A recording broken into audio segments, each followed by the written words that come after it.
So I wanted to avoid those terms, hence I invented Christitutionalist. I am Bible-centric, biblical community, not worldly communist.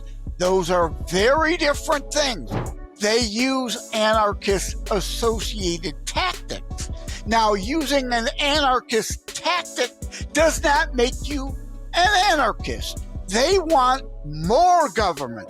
They want their government dictating what you can and can't do. And the word, as you said, anarchy and anarchist and anarchism warped beyond recognition today. If you're going to complain about people not paying you, it's because you are not paying people. If you want to complain about people not treating you in X or Y way, you have to look at yourself and see if you are treating people in X or Y way. Like in the Bible, let me go back to Armageddon, the book of Revelation. Armageddon is coming. It's not our job or our place to hasten it. In fact, if you believe the Bible, and as you said, the love over the hate, it's our job to try to forestall it as long as possible. Hey Conscious Man 7 family, quick question before we start. Do you love the depth of these conversations but hate when ads break the flow? I get it. Ads can feel like speed bumps on a highway, pulling you out of that deep zone. That's why we created a way for you to enjoy every episode completely ad-free while supporting the show at the same time. For just a few bucks a month on Patreon or Locals, you'll get full access to uninterrupted episodes, you'll get direct access to me so you can ask me any questions that you have, some cool other perks like early releases, and you'll also help us keep bringing you the powerful conversations that mainstream platforms won't touch. The link is in the show notes. Join us there and be part of this movement. Ever look up and see those dull, grey skies streaked with chemtrails and you feel your energy sink? You're not imagining it. Something in you knows the sky isn't supposed to look that way. But what if you could bring back the blue? What if there was a way to clear the air inside you and above you? That's where the Kshymbō comes in. They create powerful orgonite, tools that generate orgone energy, the life force that helps neutralize EMFs from your mobile phone, your Wi-Fi, and even 5G. It's nature's way of restoring balance, bringing cleaner air, calmer energy, and deeper sleep. Every piece from the Kshymbō is handmade, from tactical tower busters to beautiful pyramids and jewelry, crafted with the precise ingredients to generate real orgone energy. And here's the best part. They've proven it. For over 10 years, they've cleared thousands of miles of chemtrails, bringing the blue back to the skies around the world. So if you're ready to take back your weather and your well-being, go to thekshymbō.com. Use coupon code CM7 for 10% off and experience the shift for yourself. Don't fear the chemtrails or the EMF. Be empowered with the Kshymbō and never feel helpless again. If you are new to this podcast, please don't forget to like, subscribe, and to share, because that helps us to be recommended in the algorithms. If you would like to support this podcast, please check out our merch store on Amazon with the brand Todd and Me. We've got some cool t-shirts, tank tops, hoodies, and sweaters. Link will be in the description of this podcast. And if you're now starting a spiritual journey, you would like to start a spiritual journey, or you're currently on a spiritual journey and you would like some help removing some fears and traumas, please hit me up on my Instagram at Adriano_246 and it will help you to get some magic mushrooms. Enjoy the show and stay tuned, because we have some more great content coming soon. What if the real crisis of our time is not just political corruption, media manipulation, or spiritual confusion, but the slow death of human discernment? Hello friends, welcome to the Conscious Man 7 podcast. I am your host Todd Cave. My guest today is Joseph M. Lenard, author, podcaster, cancer survivor, and former IT professional whose public work spans faith, fear, human nature, terrorism, creativity, and the unseen. He is the author of Terror Strikes, coming soon to a city near you, which he frames not as a book about death, but about life, liberty, vigilance, and what happens when people stop paying attention. In this conversation, we go deep into faith and fear, obedience and discernment, shadow and civilization, the psychology behind belief, and whether our obsession with the unexplained says as much about consciousness as it does about reality itself. This is not a conversation for people looking to be soothed, it is a conversation for people willing to think. So if you are ready to question harder, see deeper, and refuse easy narratives, this conversation is for you. When truth is blurred by lies and misinformation, perception becomes reality. What will you perceive your reality to be? Liberate your fears and walk with me. Sit down and meditate. Connect with your soul.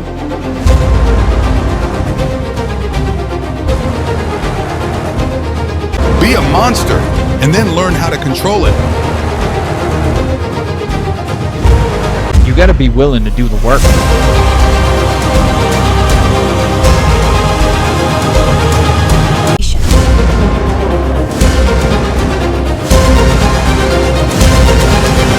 So it really goes really deep in terms of words and etymology and what they mean. So this is why it is really hard to really crack the matrix, because there's so many levels and layers to it, Joseph, welcome to the Conscious Man 7 podcast. How are you today? Thank you for having me. And before we really get started, I want to joke with you. Relax, people. This is a joke, right? And I'm telling you in advance. I'm messing with Todd here. As I remember the song, Mama said knock you out. Mama said, well, I intend to hit you so hard, figuratively, not literally, of course, you're going to be the unconscious man. How's that for an opener? Absolutely. We set it up, so we have to live to that there now, Hey, we got to keep a sense of humor. Even in my Terror Strikes Coming Soon to a City Near You book, there's a comic relief chapter that makes that point. You've got to keep a sense of humor, or another song, Cypress Hill, will go insane in the membrane, right? It's true though, because I find that laughter is soothing to the soul, and laughter can help you to sort of handle difficult situations. Because if you're always in stress, you build up a lot of cortisol, you have a lot of negative thoughts, and that creates negative feelings. And then you just create this negative feedback loop system. And from what I have read, people that don't laugh tend to be very, very uptight. And if you can at least laugh once a day, it would actually go a long way to lowering stress levels. Yeah. So I'm totally on board with that. The saying is laughter is the best medicine. Well, no, it's not. But the sentiment is a good one. It is an important part, which Patch Adams, remember him, the health innovator that introduced comedy in care, as indeed that laughter is the best medicine. It helps because it releases endorphins and whatnot. It helps the body heal. So in Terror Strikes, I even go into that. I mention Patch Adams as part of that. Comedy must be part of our lives. It's good for us. It's health-inducing. Absolutely. So let's get into a little bit about, the man behind the worldview, because you have you talk about a plethora of things, and then obviously with how you set up the show, you're trying to break the ice and, put a little bit of levity in some of the things that we're going to talk about today, because I find that people can get really bogged down with a lot of information. So I think adding a little bit of levity to it can help you to digest the information and, have a conversation with someone.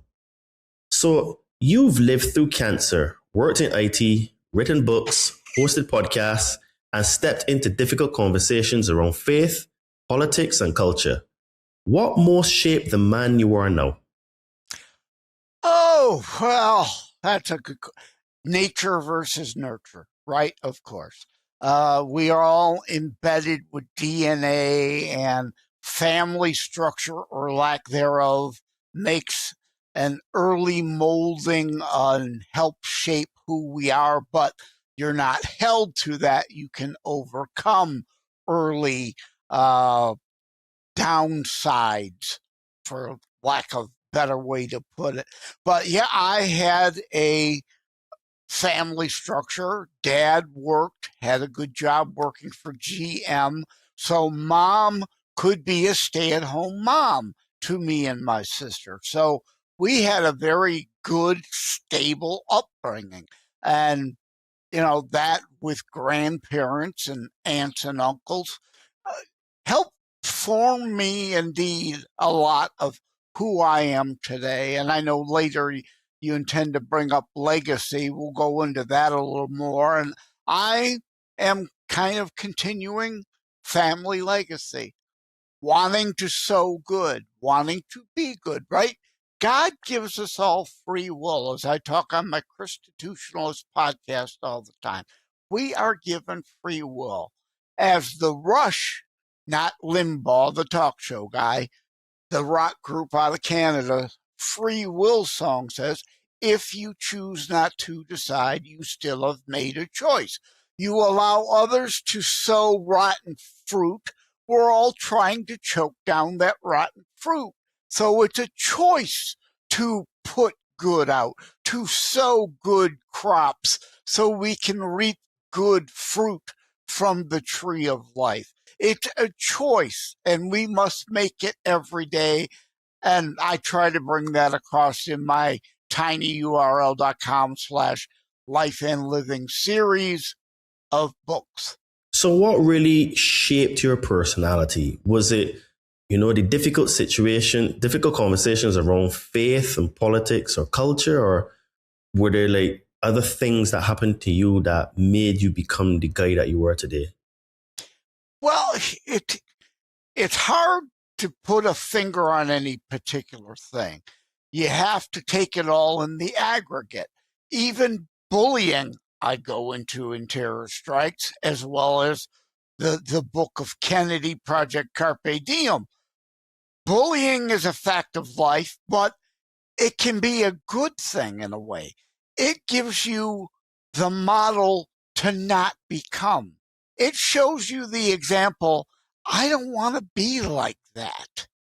And that helps shape people's character. So while we have all these anti-bullying campaigns, it's not going to go away. But, as long as it's not severe to the point of causing permanent physical harm or mental scars that lead to potential suicidal thoughts, it can be a half full rather than half empty glass perspective. Okay, you know what is funny, because you were talking about bullying, and I was born in the 80s, and I remember for us bullying was actually physical, and Mainly. being and growing up in Barbados, if you were bullied, I find that you tended to be a stronger individual because it was generally fist fighting, right?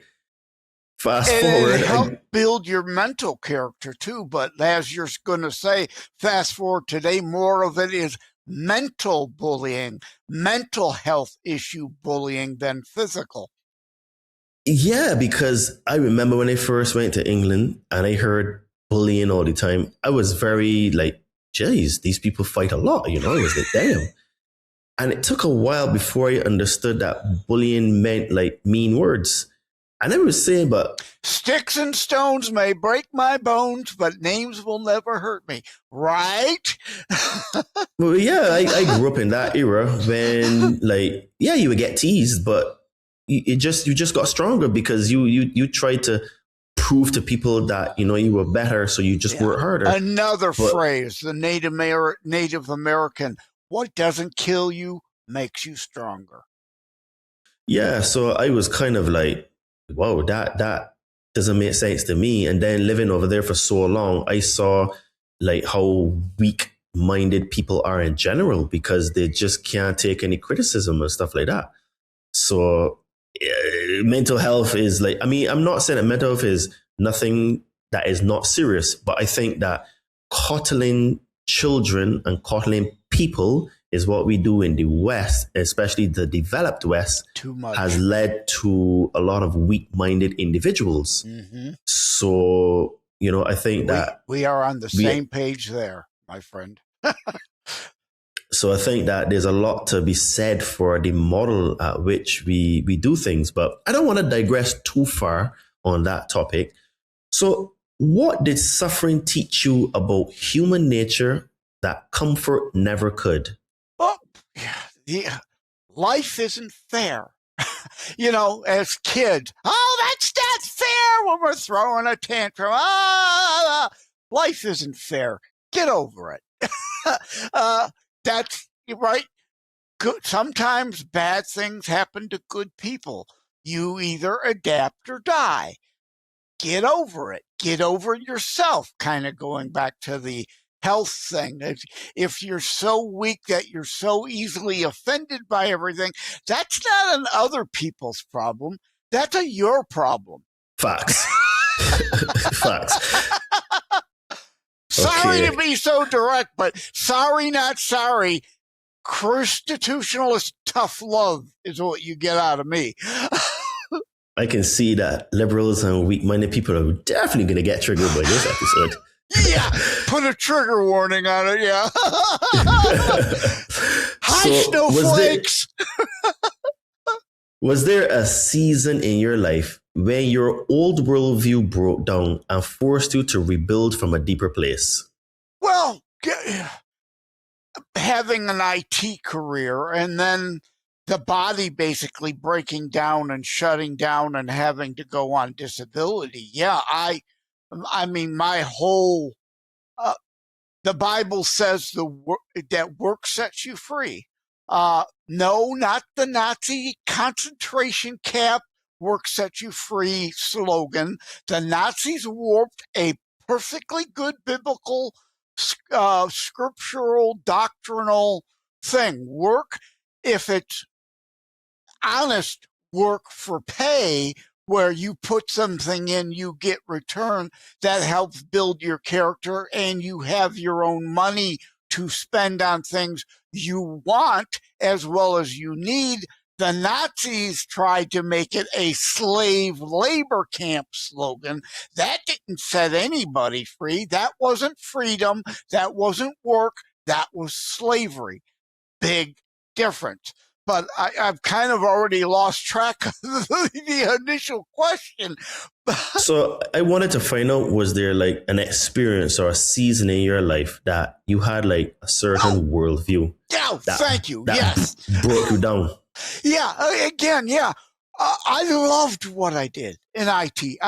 There were some people I encountered, of course, I wasn't fond of, and I wasn't happy with getting awakened in the middle of the night all the time. But I loved what I did. So it almost literally killed me, literal and figurative, when I got sick and couldn't work anymore. I had to indeed pivot. Well, what am I going to do now with my time? And that's why I've always been an author, why I went to, okay, now I can internationally publish books. I do my podcast, things I could do from what I joke, the ugly couch. I'm not a hoarder, but I am a slob. That's why I have the green screen to cover the couch. All kinds of stuff all over it.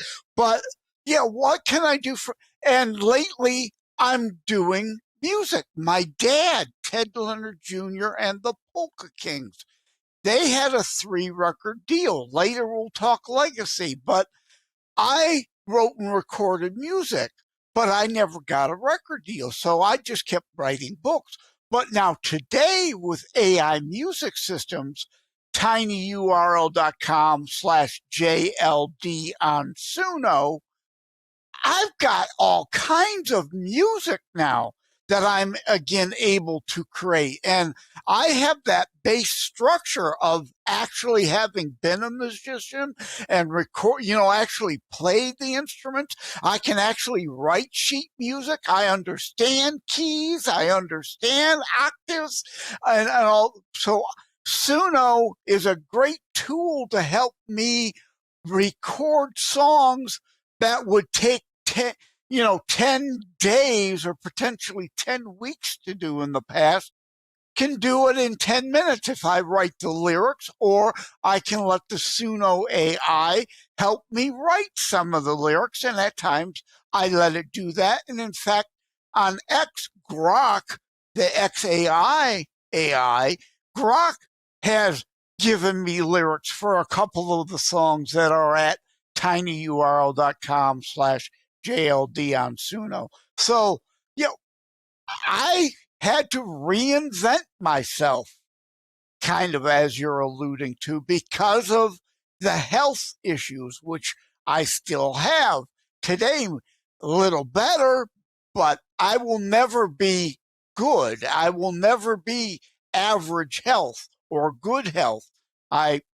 So I had to reinvent myself due to the disability, which again, look at me. My arms work, my legs work, right? To look at me, Martin Luther King Jr., don't judge a book by its cover, right? Content of character. To look at me, I look perfectly fine, but I'm not. Okay. So when you look at men today, do you think too many are surviving on adaptation rather than living from conviction? Oh, yes, very much so. Nature versus nurture. Nature, the world, this fallen world tries to beat you down. There's no question. And some surrender to the world and become something they would rather not be, just to feel like they're able to kind of coast by. Well, it's meant to be work down here so that we earn our way to the heavenly plane, where our ultimate goal, our ultimate real, our soul's eternal life is what really matters. The struggles down here are temporary. Yeah, this is true. And the world is a lot more inverted than people actually understand. So let's pivot and talk about faith. Inverted. So my mind's automatically thinking in musical rhymes now. Inverted, converted, perverted. So let's transition into faith, fear, obedience, and discernment. So you've said that to understand religion, you first have to understand human nature. So is religion at root less about doctrine and more about what people do with fear, power, and meaning? To a degree, yes. And we see it a lot. As you said, people adapt. A lot of people sell out would be the term, right? Well, what can I do to put in the least amount of effort to coast by? We see this with a lot of people, and since I've used phrases and sayings already, I'll use another. Those who believe in nothing will fall for anything. We see that everywhere. You have no real faith, so you fall into the climate cult and climate alarmism and planet worship. Now, I'm a Christian and a conservative. The root of conservationism is the word conservative. I just released a couple days ago on my Christitutionalist podcast, tinyurl.com/CTP on BitChute. You can find the video exclusive of conservationism follow-up part 2 that I did on that. We are to be proper stewards of the planet, but we're here to use its resources, not worship the planet. Or a king. Our founders in the U.S. said, no kings but King Jesus. And indeed, at Suno, I've got a song, no kings but King Jesus. That's an interesting way you put it, where, you are a conservative, but you see it as conservation of basically the planet and being a good steward. Because I find that people tend to silo themselves into these terms and terminology, where they would say that, oh, I'm a conservative, so you have to swallow everything that mainstream conservatism has. And this is why I tend to use words like, I'm just a human being, right? I'm a spiritual being, have a physical experience. Who am I? I'm Todd, right? I don't like to put labels, because I find labels are limiting, and I am limitless. So, at least you are able to define what you mean by the terms you use. Most people can't even define what those terms mean, and what it means to them is just a regurgitation of narratives, So you've pushed back on both fear-driven religion and the overly soft version of faith. So what does mature faith actually look like to you? Well, I'll tie the points all together, because you use the word terminology, language. I've got several articles on such, and I cover it in my Constitutionalist Education series, tinyurl.com/Constitutionalist EDU series. I'm holding here Constitutionalist Politics book number 3. Terminology, language matters, and some try to warp it and twist it. And that's why I created and trademarked the term Constitutionalist. Left, right, Democrat, Republican, liberal, conservative. As you alluded, they all bring a emotional, hysterical snowflake reaction. Therefore, like Dennis Prager, by whom I mentioned in the opening of the book, says, words matter. A classical liberal is closer to a conservative than they like to think at times. So the issue is not liberal conservative, it is leftist versus those on the right. And on the right can be a classical liberal, look at libertarians, or conservatives. So I wanted to avoid those terms, hence I invented Constitutionalist. I am Bible-centric, biblical community, not worldly communist. Those are very different things. You must read the whole Bible in full context, and that's why I've got 4 books in the series out now on all that. And indeed, I go into warping of language, because if you can, like Orwell, 1984, if you can warp the terms of Bill Clinton, it depends on what the definition of is. No, it doesn't. It matters what the word's supposed to mean, not how you want to twist it. Is true, because even what you said, a classical liberal is a person that is more like what you would call free speech, using a non-aggression principle, where I don't infringe on your rights, you don't infringe on my rights. Libertarianism, yes. Yeah, because even today, you have a community called the anarchist community, or voluntarists, which anarchy really means, if you look at the word anarchy, the third definition of it is the actual real definition, which means having no kings or rulers, right? And this is why that even the word anarchy or anarchist has been misused. Warped, that's the word. So you don't even know what the definition is. It's just today, and this is on a slight tangent, people would use the word misogyny or misogynist.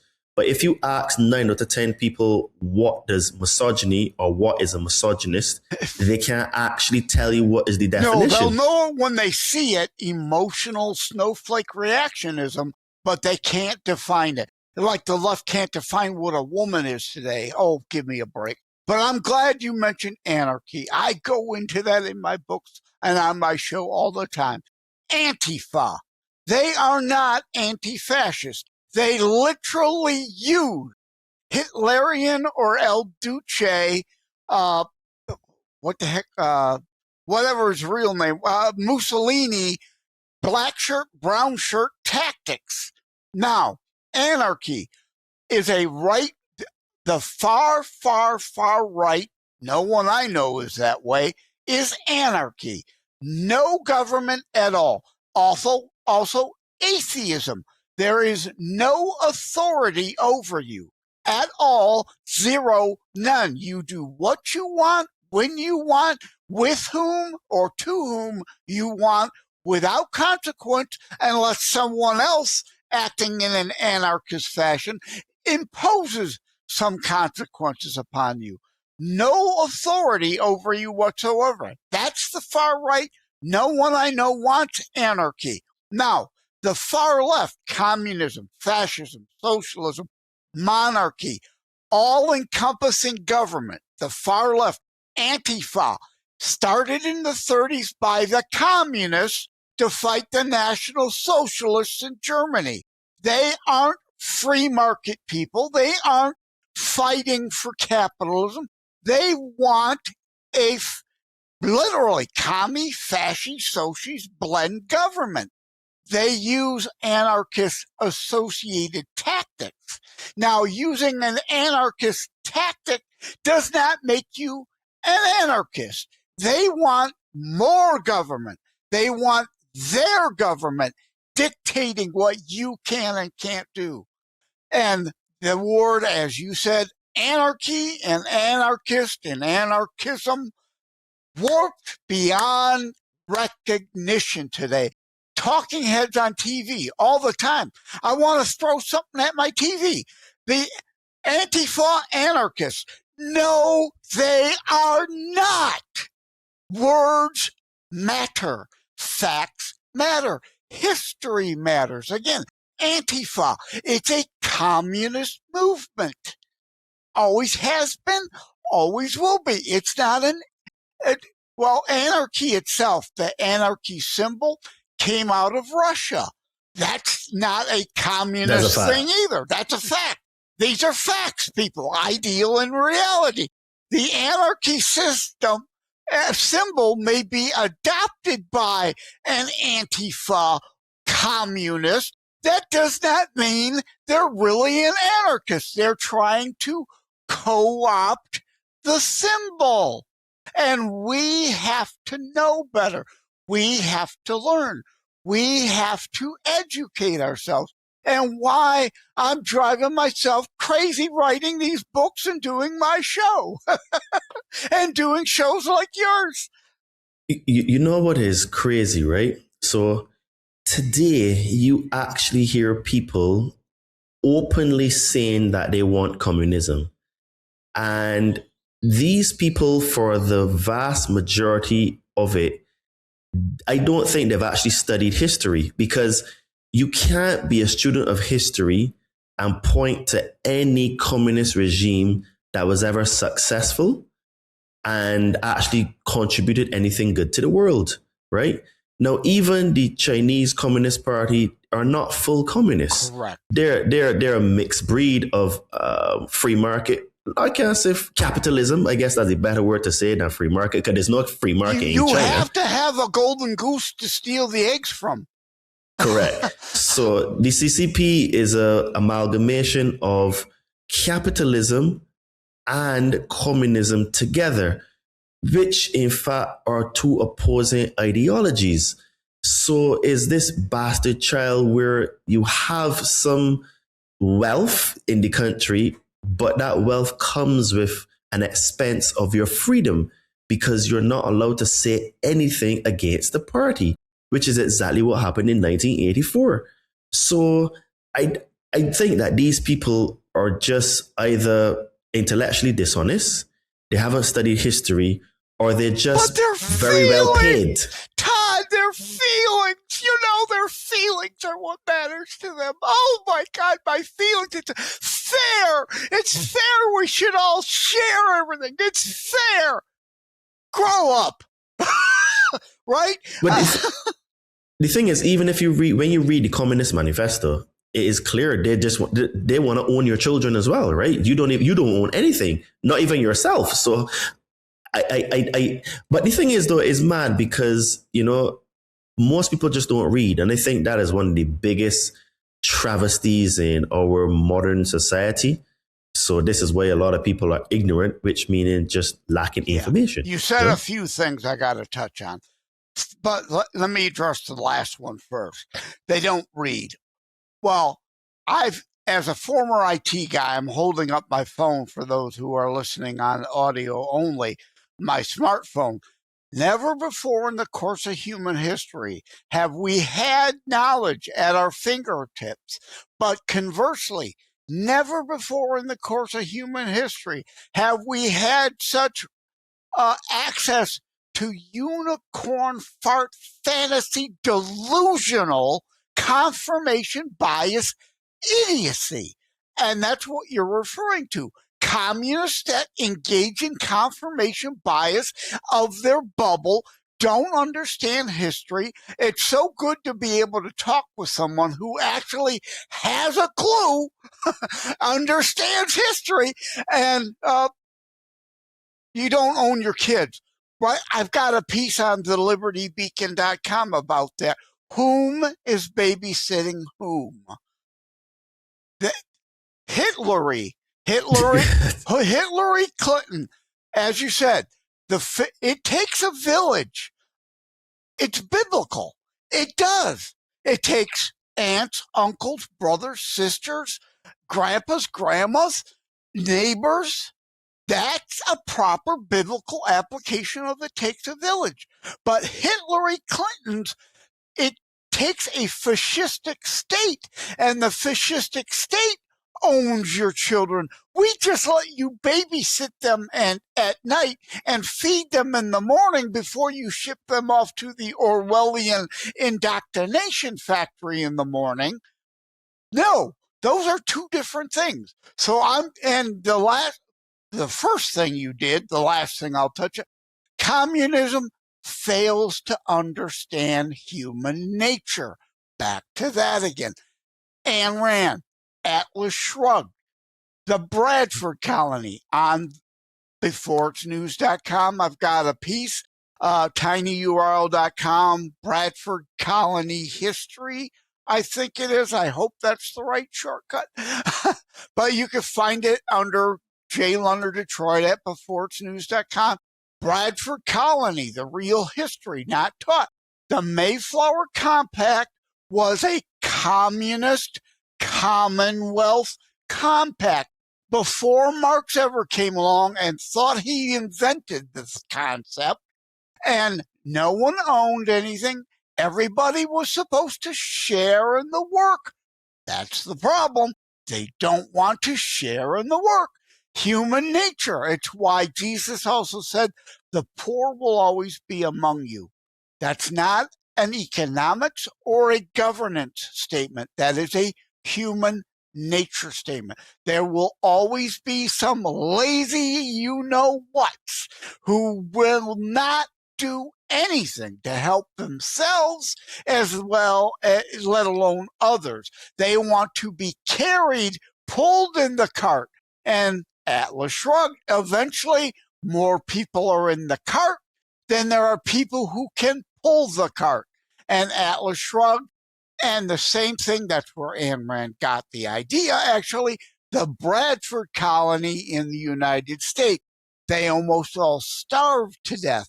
So Bradford then eliminated communal property and created private property ownership. He eliminated collective rights to individual rights and freedoms. And the United States founders understood that, and our nation was built upon that, which many communists today try to destroy. We are provided equal opportunity to strive to pursue happiness, not promised equal outcomes. Get off your lazy ass and earn your keep. Wow.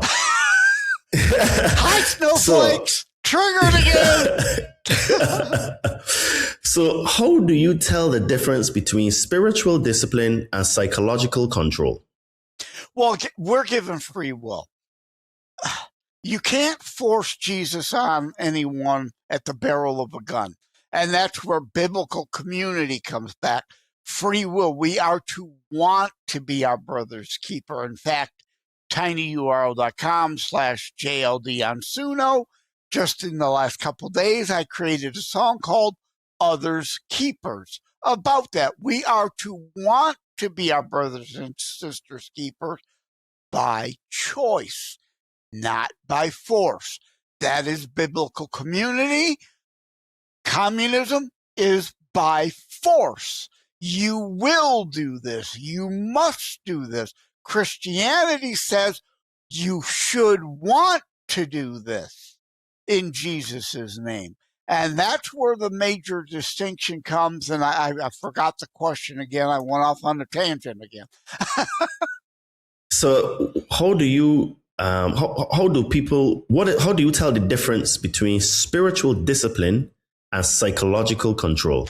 There we go. Yeah, that's what I was getting at. Again, biblical community, spiritual discipline, choosing to want to be good and do good and so good. In fact, I've got another song too. Just show up, do some good. You don't have to be perfect. There's no such thing as perfect short of Jesus. On this fallen world, no one is perfect. I don't worship Trump. I'm not a Trump cultist. I don't have TDS, but I worship no man, not even the Pope. That's why I coined the phrase for Francis, who was more interested in worldly communism than Catholicism, the nincompoop.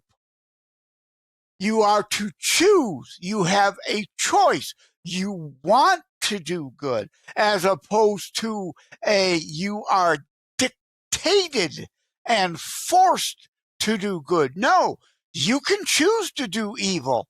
And guess what? Enjoy your time in hell. I hope you rot there. I hope you burn. Okay. So do you think many people want certainty and emotional safety more than truth? Well, nail, hammer, right? It goes back to the other question. Along the same vein, yes, people, again, Ayn Rand, Atlas Shrugged, Jesus, the poor will always be among you. There will always be part of our nature and our free will, those who will do more. I used to work with somebody, I won't give his name. He was eventually fired for it because, you probably know the type.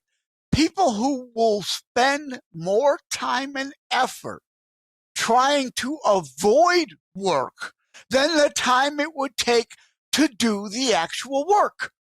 Yes, I see you grinning. You know some of these. Yeah. You know some of these people, right? Just do the work and be done with it. But no, they will hem and they'll haw and they'll invent ways to get out of that work. They're making more work for themselves than it would take to do the real work. And that's the problem with human nature and people. They feel, well, doing that is easier. They just want to coast. They just want to show up and collect a paycheck, not do the actual work. And humanity, relationships. I'm working on my 13th international book now. The whole tinyurl.com/life and living series. Relationships require work. You're not going to always get your way. You have to put in the work. Those who are unwilling, the Bible makes the distinction. I am on disability. I paid into that system. Sure didn't want to be disabled and not be able to work. I would want to still be making my 6-figure IT salary today rather than barely getting by on disability. But The Bible makes the distinction between those who are unable to work versus those who are unwilling to work. And it's the same with everything. Are you unable to do something, or are you just choosing to be a mass hole, as I call them? I coined the term mass holes, the masses of asses, right? You just refuse to be cooperative and put in any work. You know what I struggle to understand sometimes is that phenomenon part of our psychology? Is it in our DNA, or have we been indoctrinated to think that it is okay to do the minimum to get the maximum, or to do nothing to get something, or just not to do the work at all and think that everything will be all right? Because I sit on the fence on it's like all three, but what do you think it is? Is it in our psychology? Is it in our DNA? Or is it we've just been brainwashed to be like that? It's a I think you know what I'm going to say. It is indeed a combination, all of them, nature versus nurture. Some people, again, you are given free will, you are given a choice, and they choose to be that way. They could fix themselves, which makes me want to go to one of the questions we had emailed back and forth about meaning of life.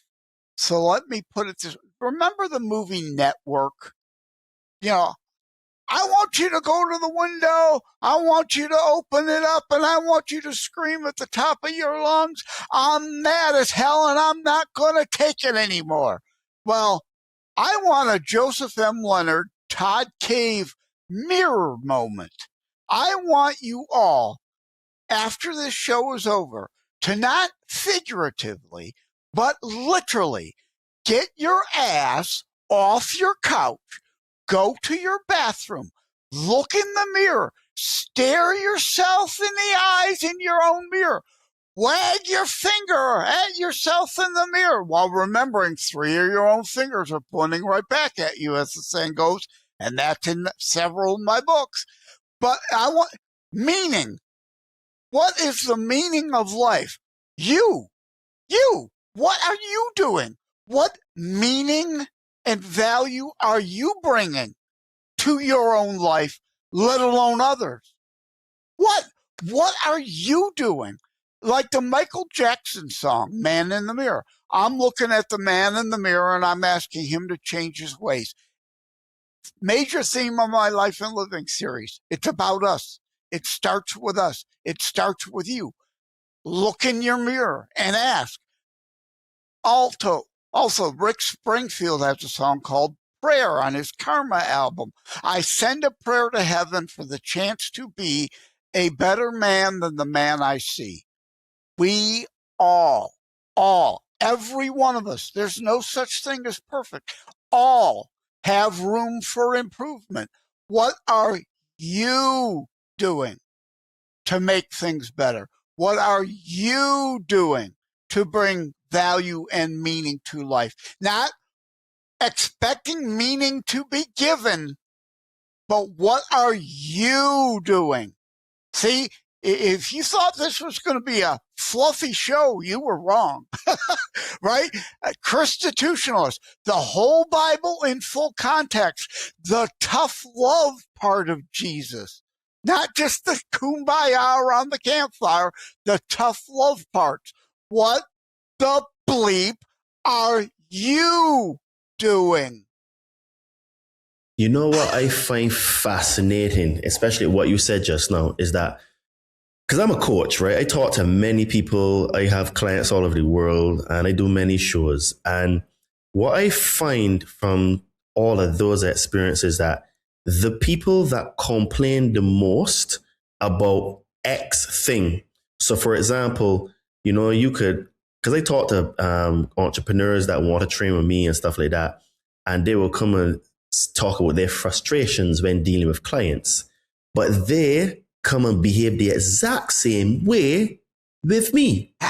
And I always find it an irony that the people that complain about said behaviors to them are the ones that dish it out as well and fail to look at themselves in the mirror like you're saying and realize that they are the ones that are causing that behavior in their life because they do it. So energy is something that, well, people may not want to believe in. It is real and it is what it is. What you put out is what you get back. So if you're going to complain about people not paying you, it's because you are not paying people. If you want to complain about people not treating you in X or Y way, you have to look at yourself and see if you are treating people in X or Y way. And in the vast majority of times in dealing with people, the people that complain the most about said things are the perpetrators of those said things. And I sometimes have to sit down and ask myself, but do people not realize that they're causing these things in their life? Selfish. Yeah, you said a couple things there. And I go into in CTP3 and CTP4, it's not the sin of pride. Pridefulness, hubris is the sin, not pride. I should be proud of little Johnny hitting the walk-off home run at Little League. I should be proud of little Sally getting all A's on her report card. I should take pride in a job well done at work. Pridefulness and hubris comes in when you go into the boss and say, all these bastards are worthless, fire them all and quadruple my pay. I'm the only one that does anything around here. That's the difference between pride and hubris, pridefulness, hubris. But as you were saying, self-reflection is lacking. I have done several shows on self-reflection and why I want you and I to demand here and now we create a movement, the mirror moment movement. We want you to go look in your mirror and be honest with yourself. Self-reflection, as Todd was saying, is what's lacking here. Matthew 7, judge not lest ye be judged. That's really condemn not lest ye be condemned because there's more to it than those 7 words. What comes also? Remove the log from thine own eye. And what measure by which you meet, you too shall be met. And there are a dozen plus other scriptures that tell us to judge biblically ourselves the same as well as others. But that's the problem. They can't self-reflect. They don't look within. They're always constantly pointing the finger and again, not recognizing the 3 of their own fingers are pointing right back at them. And the other thing you mentioned was irony. I mentioned before we hit record a meme I like to share. So I like to share it. Life is so ironic. It takes sadness to know what happiness is, noise to appreciate silence, and absence to value presence. Yin and yang. You can't have the one without the other. You don't know the converse if you don't experience. Lightness and darkness is what we were talking about before the show started. Without the darkness, there's no lightness. If there were only lightness, we wouldn't know it as lightness. We wouldn't understand what it is without the contrast to darkness. Absolutely, absolutely. So how does a conscious man stay spiritually open without becoming gullible or handing his mind to someone else? Well, that's a great question. I'm going to kind of twist it a little for my own purposes here. Grace as a biblical concept. Jesus said, turn the other cheek. It didn't erase the Old Testament. It didn't remove an eye for an eye. It is the new way, the better way, the preferred way. First, we're all entitled to bad days. If I meet you on the street, you're having a bad day, I may think, oh, what a real SOB. But that's not your character. That's you having a bad day. That's why Jesus said, turn the other cheek. What he didn't say is constantly be a sucker. Constantly allow yourself to be abused. Turn the other cheek, show grace. But if evil continues to show they are evil, that doesn't mean be a sucker to evil. You confront the evil. You counter the evil, and you destroy the evil if you must, if that's what it takes. That's a very interesting take on it. And I see your angle. And I've never heard that sort of like... No, you only get that from me. That's a joke, people. What did I just say about hubris? I'm not that smart. That comes from the Bible. I'm not that smart. But no, it's actually a very interesting take, because when most people interpret the turn the next cheek, it is like what you're saying. It's like a sucker. So this is where it's like you're spiritually open, but you're becoming gullible, where you'll just let people just like beat you up or take the piss out of you and, mistreat you, right? Abuse syndrome, right? Battered wife syndrome. And yes, there are some men who are physically battered too. The same thing. People who stay in an abusive relationship are unfortunately weak or misguided in thinking they're the one always bringing it on, and therefore somehow they deserve it. This is the abuse syndrome people fall into. No, turn the other cheek 1, 2 times, not all the time. Jesus never said, always be a sucker or let yourself be abused. Never said that. That's true. So do religion, science, and spirituality really clash, or are they trying to describe the same deeper reality from different angles? Yeah, that kind of goes back to the initial or the meaning question, right? They're all dealing with the same mystery of human nature and faith and non-faith. The Catholic Church, the Holy Roman Catholic Church, say what you want about it or not. It was the first official Church of Christ through Constantine and his mother Helena establishing as the first official Church of Christ. And the other sects, look at how long Protestants and Catholics fought over minor doctrinal differences, killed and maimed each other. That wasn't biblical. That wasn't Christ-like.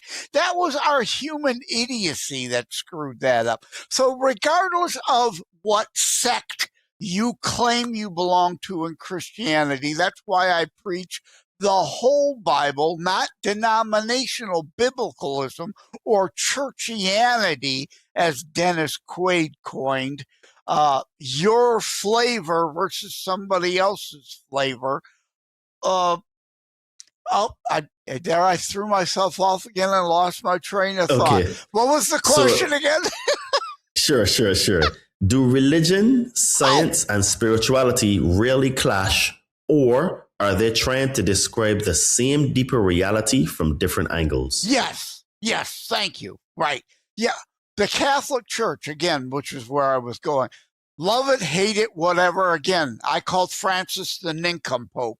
No man is infallible. I don't worship this pope. I didn't worship John Paul II, whom I greatly loved. I really consider him a real pope. I greatly honored and respected that man, that pope. The ones lately, not so much. But yeah, the Catholic Church, early church, created its own brand of science.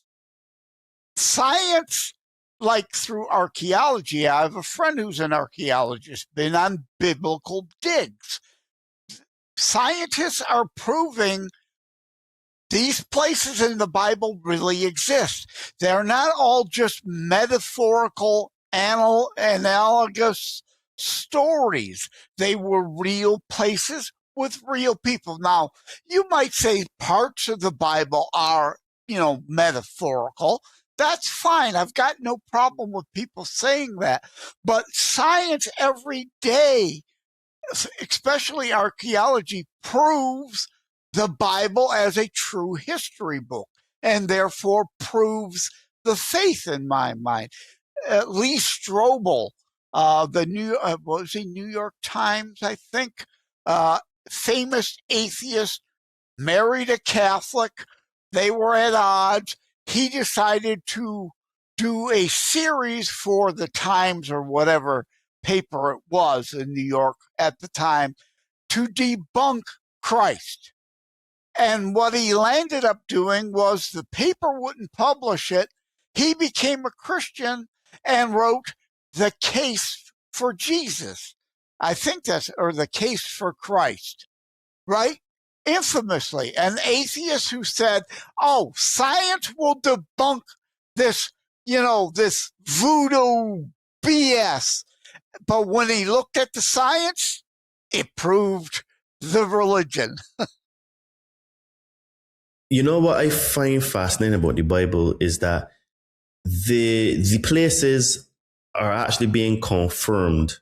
And for my take, I tend to see the Bible as a historical book more than a religious book and verbatim being all truth. Because I think that there has been some manipulation of the word to cause indoctrination. Men did that, though. Humans did that, not God, not Jesus, not even the devil. Via the influence of the devil, perhaps. I've got a piece at beforeitsnews.com on that. Did Jesus ever contradict himself? No. One Christian denomination might kind of quasi-contradict another Christian denomination, but those are the men that did that. Those are the humans that did that. That's the humans that twisted those doctrines. Not God, not Jesus. Yeah, I agree. So this is why I look at the book as a historical book. And I always say to people that if you really want to understand the Bible, you need to read many different books because there are some gaps in it. And what is very, very confirmed to me is that the Bible is a collection of stories from the Sumerian tablets, because the Sumerian tablets are older, and there were some religious aspects put into it with some indoctrination and word magic to basically lock down the minds of its followers so that they can't question or think for themselves or to think freely. So I don't throw the Bible under the bus, but I do say that I think that there's some things in there that create mental prisons for people. And you need to read other books to discern what is actually there, because some people will come and say, well, it is the only book you need to read and nothing else matters. Yeah. Well, if that were the case, it means that our world is only 6,000 years old, because according to the Bible, that's how old humans are. When we find skeletons that are going back hundreds and thousands of years, and we're finding civilizations that are way older than the Bible is telling us. There's a Shroud of Turin. Carbon dating it's a great theory, but it isn't always right, because that's to assume we know the carbon levels of the atmosphere through all time. We don't. So carbon dating is nice, wonderful, rough guesstimates. It's not a perfect science, but a more current, some might think I take offense to what you said. I don't in the least. I welcome what you have to say. Let me give a more modern example. The U.S. Constitution, right? I don't have my copy handy or I'd hold it up, but, the Constitution is here. It says what it means what it says, and I agree with that, rather than modern people saying it's a living document and we get to bastardize the words to mean whatever we want it to mean. Promote the general welfare means promote the general welfare. It doesn't mean individual welfare checks. But Constitution as a perfect example to what you're talking about. Reading the Constitution's great, but to back it up, you also need to read the Federalist Papers, the Anti-Federalist Papers, the memoirs of Monroe and Washington and Franklin and Jefferson and Adams and all them, to get a fuller understanding. We can't judge today or then based on today's standards. We have to read all those things to understand the mindset of the time and why things are the way they are in the Constitution. Conversely, the Bible. We have to remember, again, men screwed this up. It is men that put together the New Testament. You have to recall the Council of Nicaea. They picked and chose the books, the Gospels, to put in there. Others they left out. You should read those. I'm for reading all of them, not just the ones that certain men decided to put in the New Testament, but all the Gospels. Now, some of them may be fakes, may be frauds. I get that. There were other people with other worldly human agendas too. So I get that they needed to pick and choose some, or so we didn't have a book that was 10 times the size it was, because back then we didn't have the ability to print things on demand like we do now. They had to all be handwritten out. And that's where the Dead Sea Scrolls come in to show us the books are true to the books of the time. But even the Gospels of Matthew, Mark, Luke, and John were written many years removed from Christ. Could they have gotten something wrong? Possibly, yes. Now, I know I'm going to upset some Christians who think the Word is infallible. Well, the Word of God is infallible. Men are very fallible. They can screw things up. They wrote them many years after Christ died. So could they have gotten something minor wrong? Yes, but the spirit of the text, the spirit of the stories, the spirit of what Christ was saying, like turn the other cheek, we have to rationally put in context of human nature then and now and all that. Did that make sense to you? Absolutely. And this is why I encourage people to read the Nag Hammadi. The Nag Hammadi is an excellent collation of the Gnostic Gospels, which are the Gospels that were taken out. The supposed lost Gospels. I had this argument with Pastor Richard Clark Dieterich many times on Wham Radio here locally. Oh, there are no lost Gospels. No, there aren't. They're there. We know they're there. But he's meaning it in that, they aren't included. They don't exist. Right. They don't exist. You should ignore them. No, I don't agree with that at all. Because when you read the Nag Hammadi, like what you were saying, the Nag Hammadi is super thick. Like it is, I would say it's probably double to maybe 3 times as thick as a Bible, right? And when you get into the stories that are recorded there, it gives so much context to the history that is lost. Also, the Book of Thomas, one of the best gospels there is. Judas wrote a gospel. Yes, he all did. Should yes, read he did. that. That's not Philip wrote one as well. They should all be read, and they have to be taken in context with one another. And remembering we as humans are frail and flawed and imperfect. So if there's a contradiction, again, I go back to my Before It's News article. Did Jesus contradict himself? No, humans do.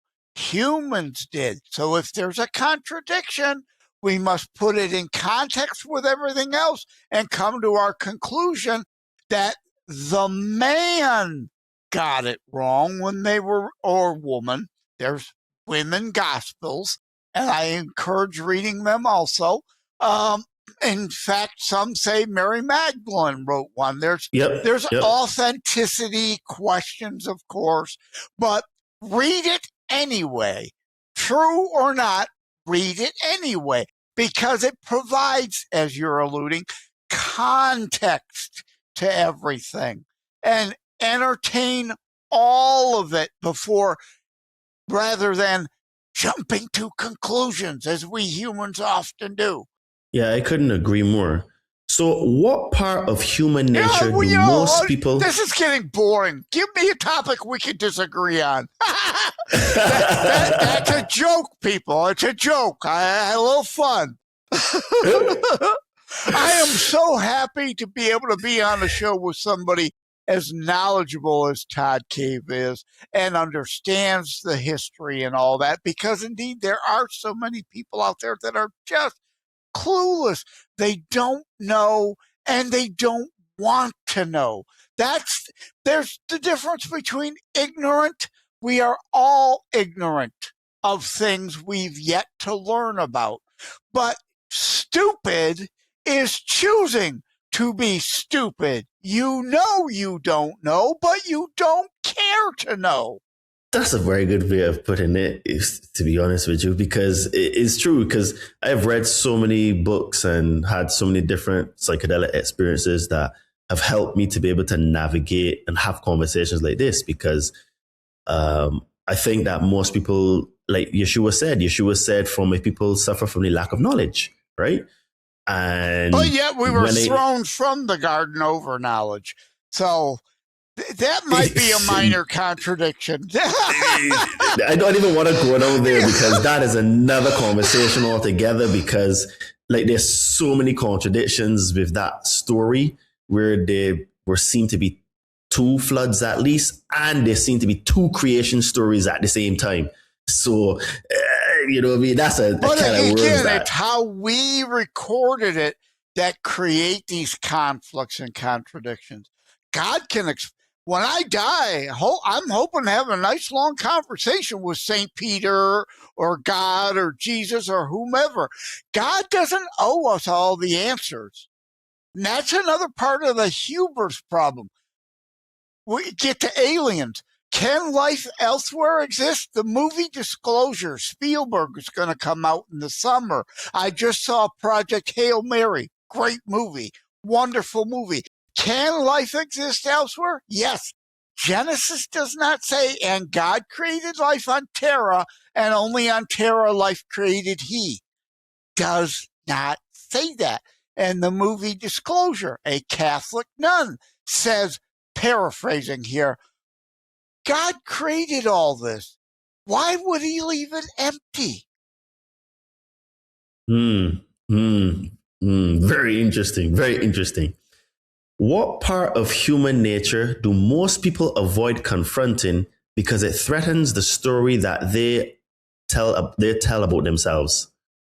I'm sorry, I got caught in my head there and I missed the question. Ask it. Sorry, that's fine. What part of human nature do most people avoid confronting because it threatens the story that they tell about themselves? It goes back to we're all given free will and a choice, and some people choosing to be lazy, some people just unwilling to want to do things. That's their unwillingness to self-reflect, their unwillingness to take any personal responsibility for sometimes things go bad in their life. In CTP 3 and 4, I finally addressed the issue of anti-Semitism. It deals with this. Christians, the Jews killed Christ. No, Not all Jews, some Jews. Those, they played a role God expected to. So if you're blaming Jewish people for that, you're blaming God for that, because that was part of God's plan and God's will, that Jesus be the final blood sacrifice. He had to be put upon the cross to prove he was the Messiah, to prove he was the Christ. So to blame all Jews for that is anti-biblical. To blame Jews because, oh, you didn't get the promotion you wanted. Oh, Jews control Hollywood, so it's their fault that you're not a famous actor or actress. No, that is your inability to self-reflect and take any responsibility for things you've done or not done for your situation. To blanketly blame, oh, there's a Jew under every rock and around every corner, there's a blame for all the world's problems. Retarded. Sorry, gonna use the word. Retarded. Not biblical. That's humans wanting to find a scapegoat. To blame, oh, it's the Jews' fault for everything bad in my life. That's your stupid looking to scapegoat an entire class. And let me address Whoopi Goldberg, because I have a couple shows on this. She said one time on The View, Hitler killing the Jews was not about race. Now, I think she's an anti-Semite. I think she said something that's actually correct, and several rabbis come out and agree with her on that statement, as do I. I think she said it for all the wrong reasons. But let's examine the statement. Hitler, the Jews, not a race thing. Indeed, because Judaism isn't a race. It's a culture. It is a choice. There are white Jews. There are black Jews. There are every shade in between Jews. So it was not a race thing. It was a blame thing. It was a culture thing. It was a religious labeling thing. It was the idiotic blame the Jews for killing Christ misapplication of things. So she said something correct for the wrong reason, but that doesn't mean I'm going to condemn her and say, oh, well, she's just full of you know what. No, she was correct in the statement, but I back up scripturally and biblically and properly how she was right and how also she was wrong in that moment. You know, the whole word anti-Semitism, I think, is an actual misnomer of a word, because it is not even used correctly, because Arab people are Semitic people and Semites are people who speak Semitic languages. So Aramaic is a Semitic language, and all the other languages that are in that region are Semitic languages. So now you take the term Semite and make it anti-Semitic, which means the hatred of Jews.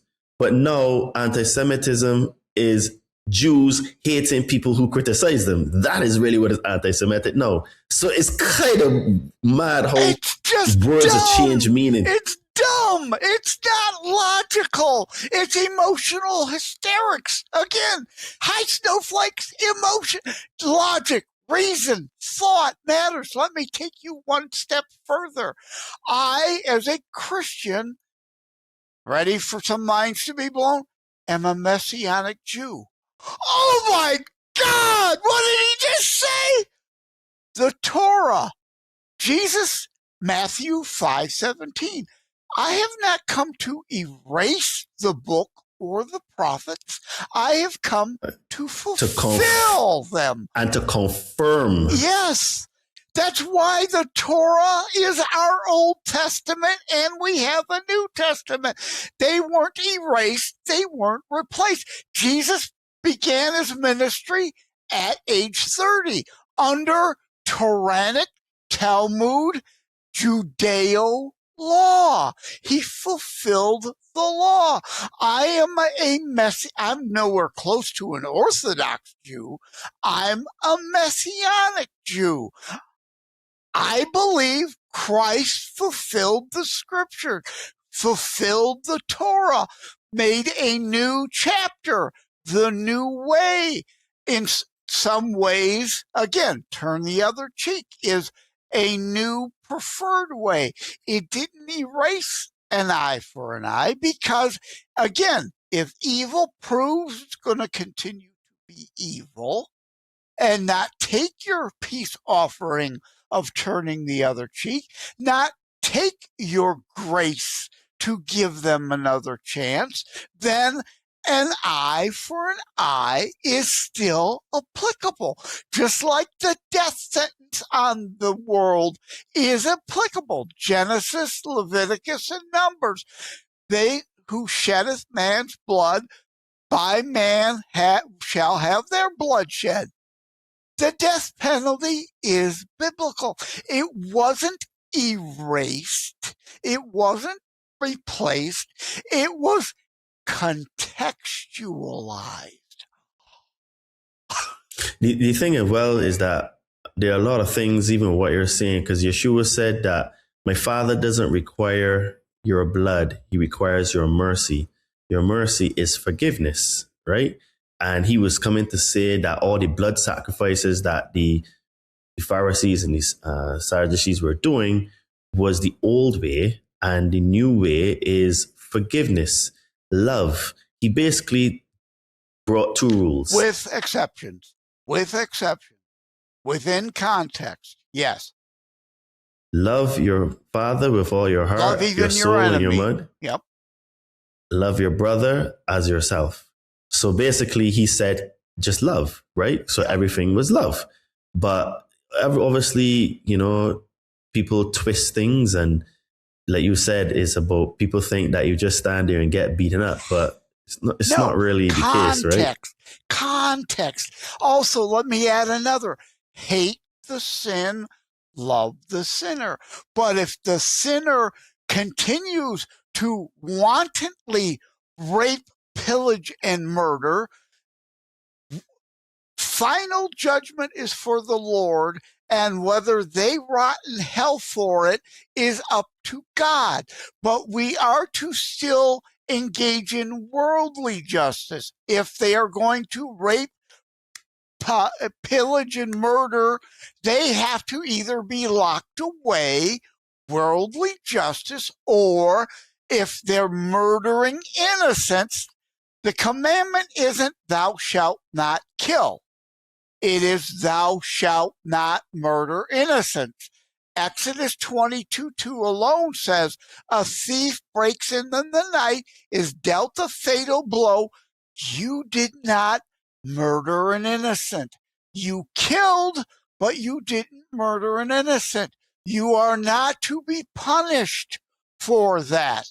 But the death penalty of someone who wantonly, overly, over and over murder innocents can, could, should be put to death. Their soul will be judged ultimately by God, not us. But on this earth, we are to judge. Wow. Guys, we can take a very short break here to say I've had too much water. I need a potty break. But yeah, let's take a break and we can continue. Guys, if this conversation is hitting something real in you, don't keep it to yourself. Share this episode with one person who is ready for a deeper conversation than what the mainstream usually allows. And in the comments, answer this. What is more dangerous, blind belief, blind skepticism, or the refusal to question? Subscribe to the Conscious Man 7 podcast if you want more conversations that build discernment, not dependency. Follow us on Instagram at Adriano_246, at the Conscious Man 7 podcast, or Todd Cave on Facebook to see what we get up to during the week and see how I merge fitness, consciousness, and spirituality to help people not only get into the best shape of their lives, but also level up in other areas of their life. And don't forget to check out the sponsor of our show, The 𝘠𝘰𝘮𝘀, at thekimbro.com to get yourself some cool orgonite pyramids, tower busters, and jewelry which create orgone energy, which is the life source energy and neutralizes the nasty EMF waves that we are constantly bombarded with. Use coupon code CM7 to get 10% off your order. Now back to Joseph. Wow. Yeah, I've got one of the pyramids to help counter EMFs. I don't know if it's snake oil or not. No. It's real stuff.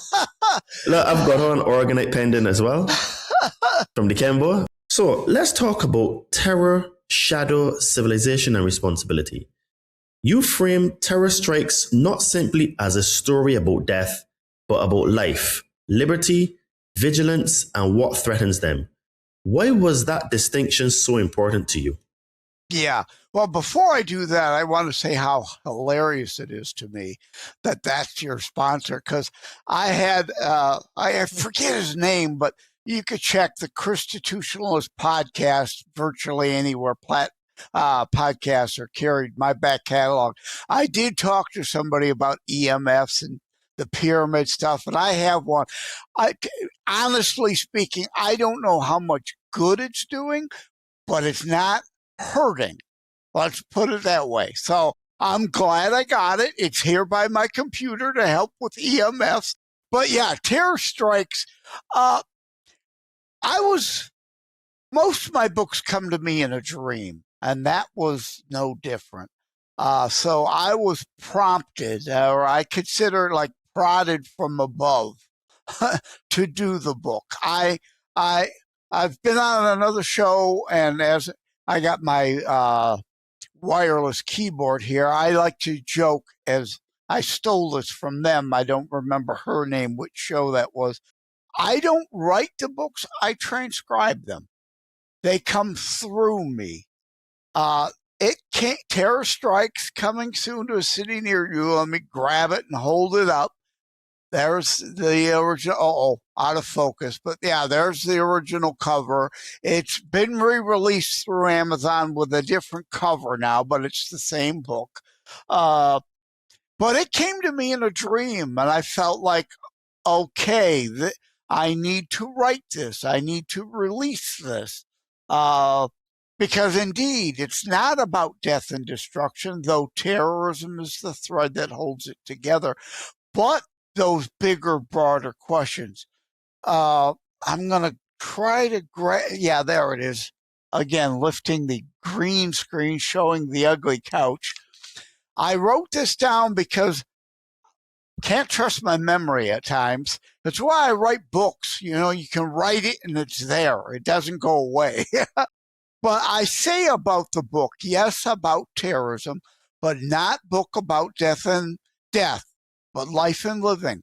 Life over death, hope over fear, faith over despair, love over hate, good or God over evil, individualism over collectivism, freedom over tyranny, family and friends. So it encompasses, that's why it's a full-length novel, as opposed to many of my other books like Legacy. We'll talk later. I'm going to bring up my short story, A Lasting Legacy book, which is a novelette. You can see the big difference in the thickness there. Well, currently, I want books to be a little less expensive for you to be able to read, but Terror Strikes is a thick, full novel. The story itself, 250 pages. The whole book around almost 290 pages. So I go into a lot of things. A lot of ground is covered in those 290-ish pages. Okay. So, wow, that is a lot there. So, did I go a little too deep there?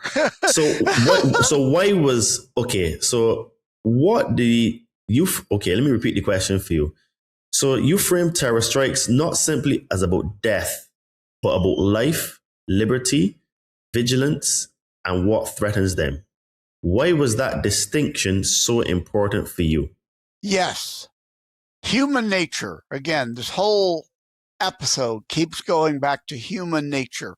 Human reality on this fallen world compared to the heavenly plane we hope to ascend to later. It's a fallen world. Bad things sometimes happen to good people. That doesn't mean it was intended. You could be in the wrong place at the wrong time. Not everything is God's will or God's plan. We are given free will. Others are given free will to act evilly against us. That doesn't mean God wanted it for us or intended it for us. God can then take something bad, like the Charlie Kirk assassination, and turn it into something for good. The spiritualization, the return of many people to church. Churches are packed. Kirk, from the German Kirche, church. That's not coincidence. That doesn't mean God wanted Charlie Kirk to die.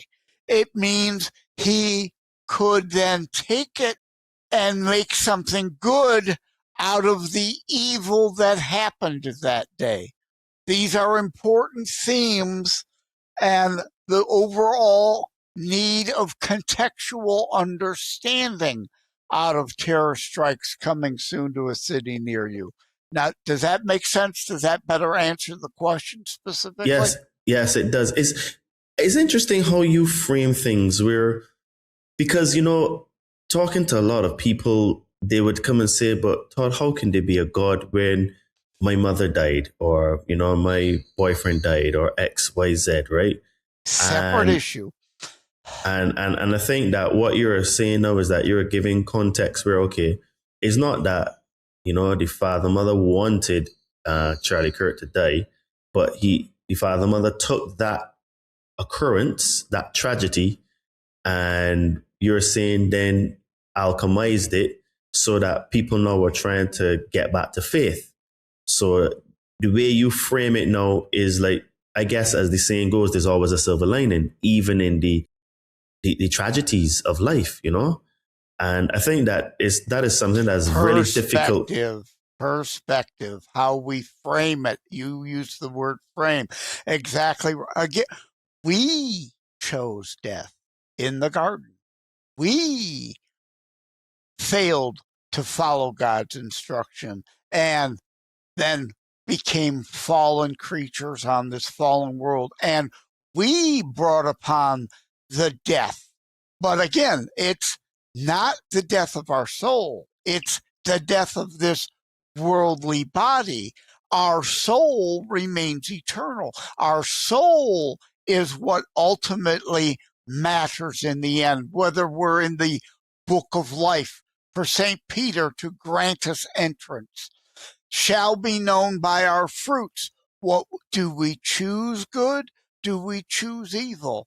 What you do versus what you say matters. Saved by the blood is only part of the picture. Shall be known by fruits. Faith without deeds is meaningless. It says that. People want to ignore that part of it.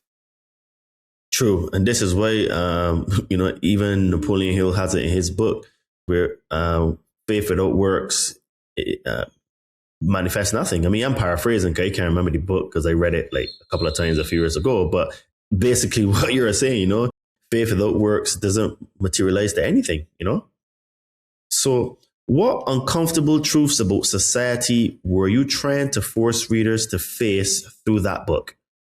I'm glad you phrased it that way. So let me respond by this. Because I have call blocker on the cell phone.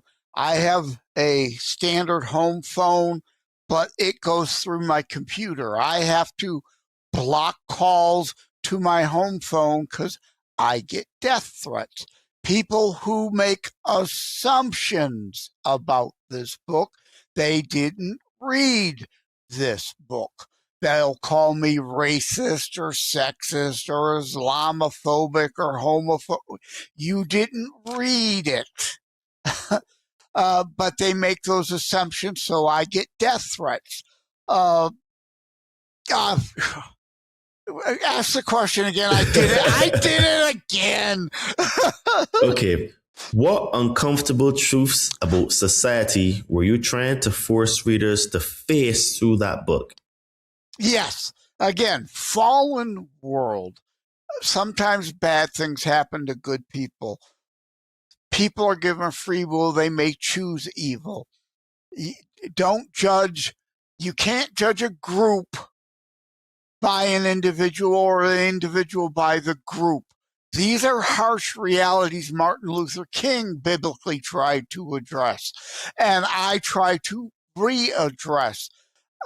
Everything has to be taken as a whole. Because something bad happened doesn't mean everyone on the world is bad or the world itself is all bad.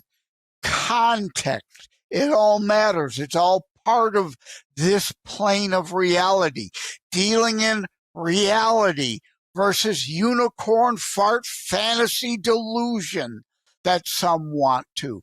We need to deal in the reality of everything that's here. The good, the bad, the ugly. Better answer? Yeah. Yeah. So, do terrorism, chaos, and civil unrest expose a human shadow that polite society prefers not to admit exists? Delusion and reality. Again, people just want a bubble of delusion. They don't. Goes back to self-reflection. No, it must be the Jews. The Jews did it. They're the fault of everything. To blame something or someone or a whole group of people for their failings. Reality versus delusion. Okay. You know, the thing is, right, is that I find the whole thing about even the word Jewish, it is morphosized into a race of people Which it is not. Yeah. When it is actually a religion. It's just like a person who is a Muslim. That is a faith. You're right. There are black Muslims, there are white, there are Arab Muslims, there are Persian Muslims. Persia, Iran, with all that's going on today, they are Persian, they are not Arab.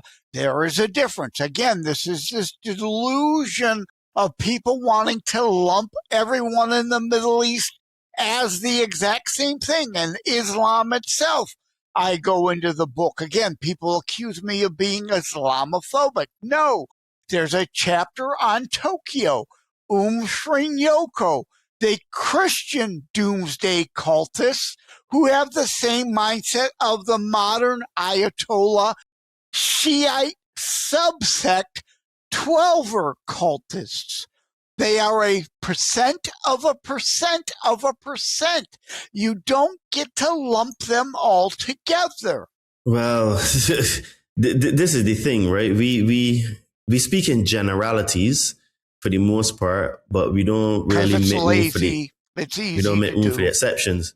However, I do think that we need to look at ideologies more so than people, because the 12er ideology is what's questioned here. Yes, because the ideology, I think, is the thing that's the worry, because when you read verbatim what it says, you will get indoctrinated to believe that this is what you're supposed to do. So this is why I think since 2001, we've had over 48,000 Islamic terror attacks in the entire world, right? And I think that when you look at it like that, you need to look at the ideology. What is driving people to commit these acts? Because unfortunately, Muslims are people, but they're being brainwashed in an ideology that is making them think that they must do this. Not all of them. Again, not all of them. That's why I love Dr. Zuhdi Jasser, who's running for Congress in Arizona.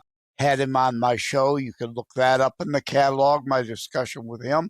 He's he's like a Martin Luther to Islam, what Martin Luther was to Christianity and the Protestant church, reformist church. So not all Muslims are created equal in this sense. Dr. Jasser is great. I love him to death. I support him for Congress, as opposed to, I'm here in Michigan, Rashida Taliban, as I call her. She's what I coin in the book, geishas.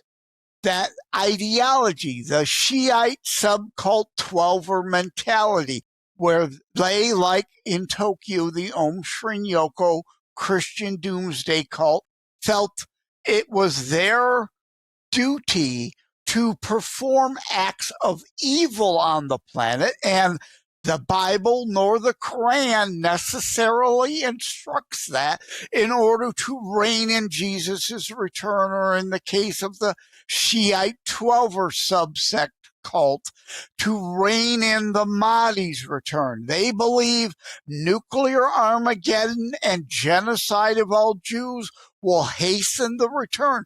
Most Muslims don't believe it's their job or duty to reign in the Mahdi. If they believe in the Mahdi shall return on that, like in the Bible. Let me go back to Armageddon, the book of Revelation. Armageddon is coming. It's not our job or our place to hasten it.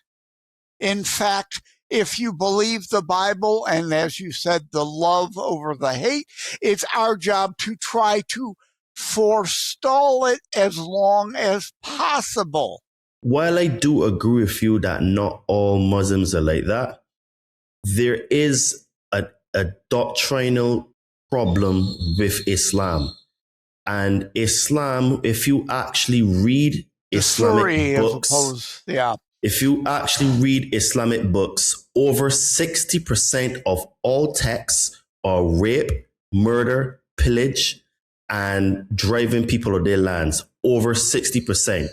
There's a guy called, oh my gosh, Bill, I can't remember his last name, but if you look on YouTube for political Islam, he's a scientist. He and his team have examined the Islamic texts, and he has said that over 60% of all of the text is about rape, murder, pillage, and driving people of their land. So no one can tell me that even though the people that don't believe it are in a minority, fundamentally the doctrine teaches that. And in fact, I will go another level deep.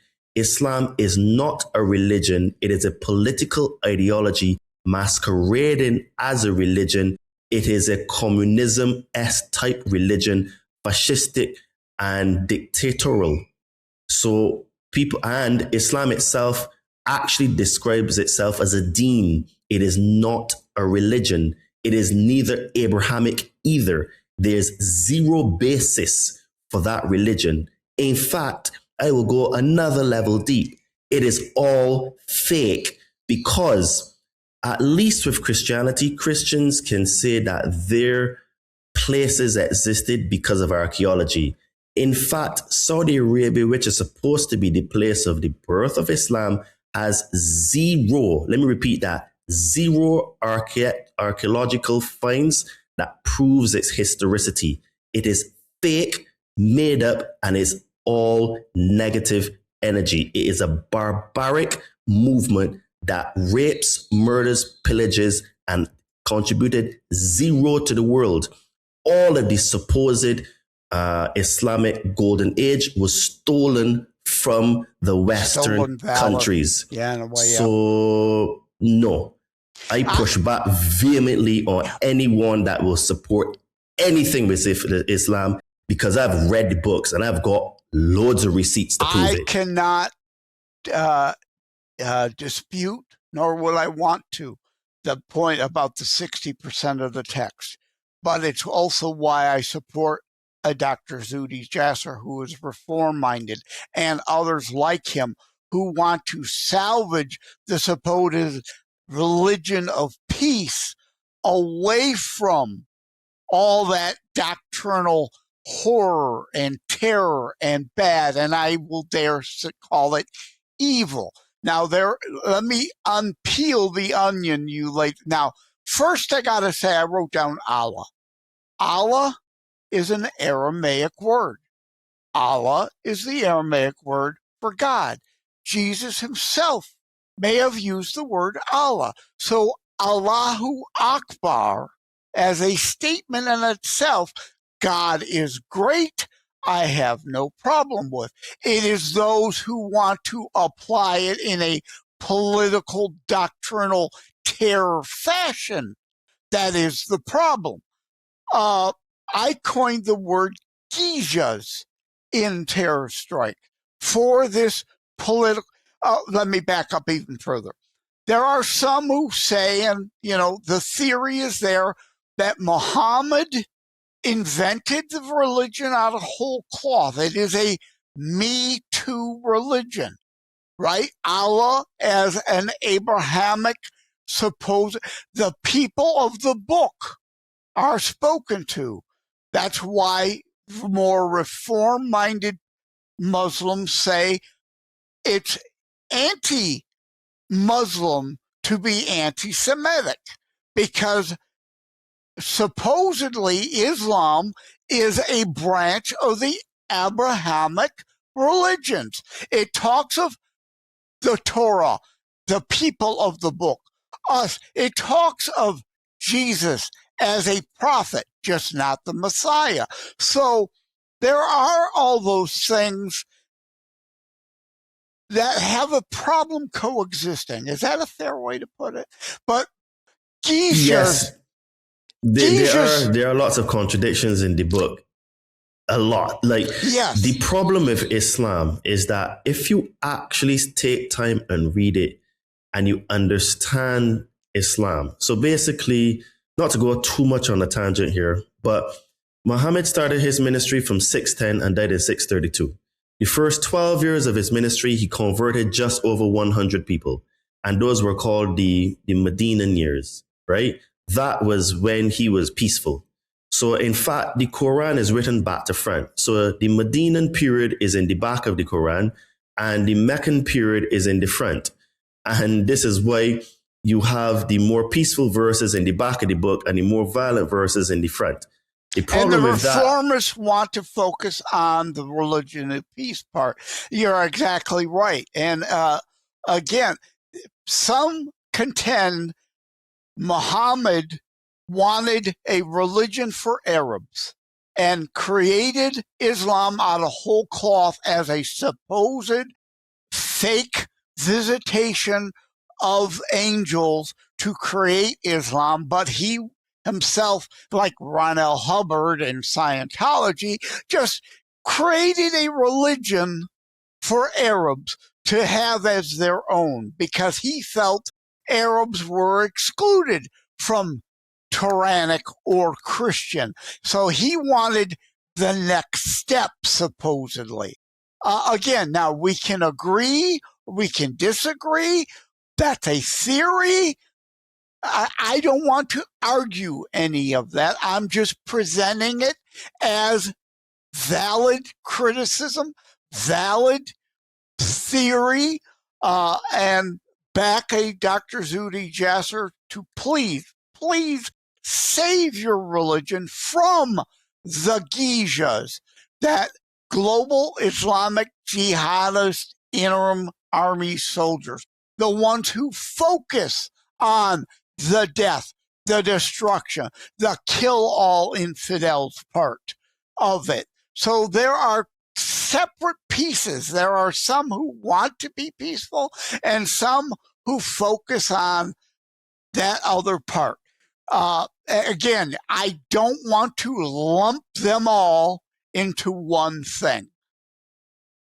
well, I agree that because I look at ideology. So I look at Islam as the ideology and people as Muslims, which are separate. So I attack the ideology and not the people. because I think That's a that good ideology. clarification. I think what you said there was great. You said more succinctly what I did. You summed it up a lot better. Yeah, because there's a massive difference. Because, I find that people are willing to talk about, evil in vague terms. So why do you think then that people are willing to talk about evil like that, but uncomfortable the moment you examine the beliefs, ideologies, and psychology behind it? Well, let's throw out the whole Islam argument. Let's go to the heart of those who declare themselves devotees of the Church of Satan. Okay? So let's leave Islam out of it. All the supposed Abrahamic religions believe in the devil and Satan. Jews, Christians, Muslims alike. Satan, the source of the evil, the great deceiver. So if you're worshiping the Church of Satan, if we can't all agree you're choosing evil there, then we've got no discussion to be had. Right? So let's focus on those who specifically choose evil. Again, all given free will. You can choose good. You could choose the good parts of Islam, or you could choose the evil parts of Islam. And our problem is with those geishas who choose the evil part. So if we pivot to the Church of Satan, I think we could pull some of the audience back. Okay, so why is it uncomfortable for people to talk about beliefs, ideologies, and psychologies behind the evil? Why is it that people are so happy and willing to say, okay, there's evil in the world, X, Y, Z? But why is it so uncomfortable the moment you bring up beliefs, ideologies, and the psychology behind it? Simple answer. It's easier. It's lazy. It's the way to coast. I don't want to have to confront real evil. They know it exists, but let's pretend they're not really engaging in it. They're just misled. They're just misunderstood, right? Emotional, touchy-feely shit. They're not bad. They're just misunderstood. It's easier to avoid those tough discussions. We're willing to have them. Most people are not. So basically, it's just people want to stay in their comfort zones because it hurts their feelings. So everything comes back. It's mad, right? Like the world seems to become all about feelings and there's zero logic, So would you say, has modern culture trained people to outsource their perception so they no longer trust themselves to recognize danger, deception, or manipulation clearly? Oh, great question. You phrased that very well. Let me go back to the anti-Semitism, scapegoating. Again, it's easier to scapegoat. It's easier to offload that. It's easier to blame someone else. I'm willing to go along with that because so-and-so says I should. That's a cop-out again. That's a blame everybody else. And goes back to, again, they refuse to take a principled stand because it's easier. Go along to get along.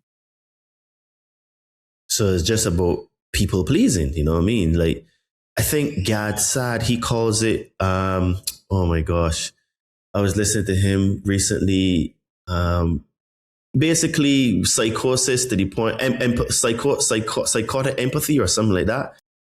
Oh, there's a new book out. Oh, and I did a piece on that on I think I did a video exclusive. Oh, darn it. Give me a second. I have to look that up because it's what you're referring to. So let me jump over. Because I find that in the West now, what we are doing is that we are having empathy to the point where it doesn't make sense. And we are, and there's nothing wrong with empathy. You to be a human being means you have to have empathy, and a person without empathy is a psychopath. But what we're doing is psychotic empathy, where we're actually we're just like allowing things to happen just because we don't want to offend someone or disrupt their feelings. Perfect. You know? Perfect. You nailed it right there. I didn't look it up. It came to me finally. I'm not sure if I did a full show, so I'm not sure if it's on my audio platforms for Constitutionalist Podcast or not. I did for sure do at least a video exclusive, which you'll be able to find on BitChute, tinyurl.com/CTP on BitChute. Toxic Empathy is the name of the book. That author nails it perfectly. The problem with the modern left today, they talk about toxic masculinity. No, that's not the issue. Toxic empathy, as you laid out here. Well, I have to understand them. I have to meet them halfway. No, you don't meet evil halfway. You cannot meet evil halfway. You must confront it. You must defeat it. But what you said, you just didn't use the title of the book, Toxic Empathy. Nails exactly the problem here. It's the old phrase, right? Don't be so open-minded that your brain falls out. Facts. I agree with that completely. So, when the world feels unstable, how does a man stay vigilant without becoming paranoid, fearful, or powerless? I think I need to have you ask that again, because I heard the bird again. I was distracted by the bird. I want to meet you so I can meet the bird. We need to get together IRL so I can meet the bird. What's the bird's name, by the way? I don't know. We just have birds where I am now, and I lock up my place and everything to try to reduce the noise of the birds, but sometimes they still come through. Yeah. So it isn't a pet bird. No, it's just outside in the trees. Oh, I thought you had a pet bird. Okay. No. All right. So now that my OCD brain has got that intrusive thought put aside, what was the question? Sure.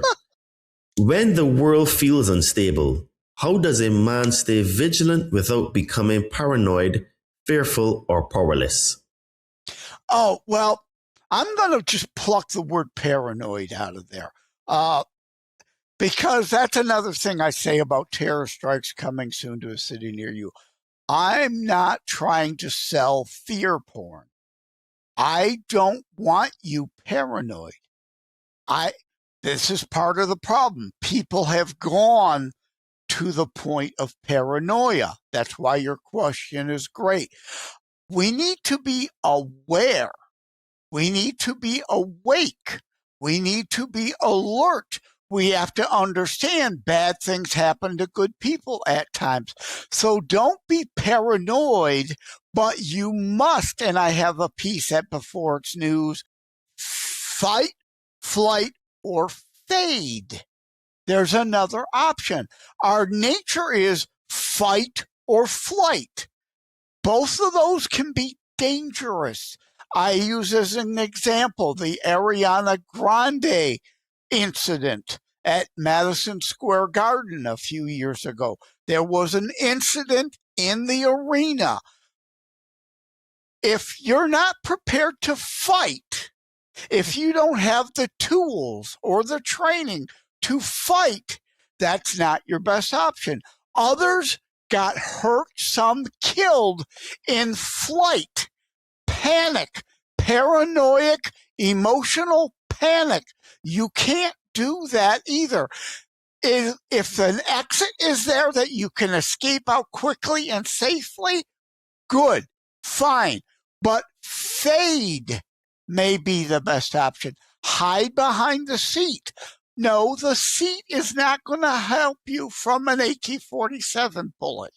But if you're out of sight, out of mind of someone wanting to do evil to you, what are they going to do? They're going to pay attention to that shiny object over there.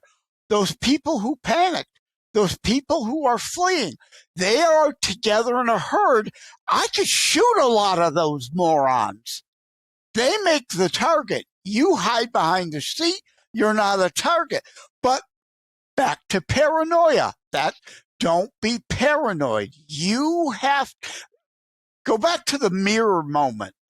While you're staring yourself in the mirror and asking yourself to resolve to be better, to do better, we can all be better and do better and not blame others. And what are we doing in your mirror? What are you doing? I also want you to resolve to be a thinker. A major theme of what we're talking today: logic, reason, thought. Not, emotional panic and hysteria. No, you must resolve to be a thinker, not a panicker. Don't be paranoid, but be situational aware to a degree, not to the point of paranoia, but awake and alert to what crime, not just terrorism, crime might be around the corner. A hoodlum with a billy club wanting to rob you might be around any corner. I don't want you paranoid about that, but be aware it is a possibility. Don't be paranoid, but be mentally prepared. If a situation occurs, you will think in that moment. The fractions of a second you have, you will think, not panic and emotionally react. Does that answer the question? Okay, yes. So let's transition into UFOs and the paranormal. Oh, cool. All right, yes. What first drew you into the UFO and paranormal conversation? Was it evidence, curiosity, spiritual hunger, or the feeling that reality is bigger than what we've been told?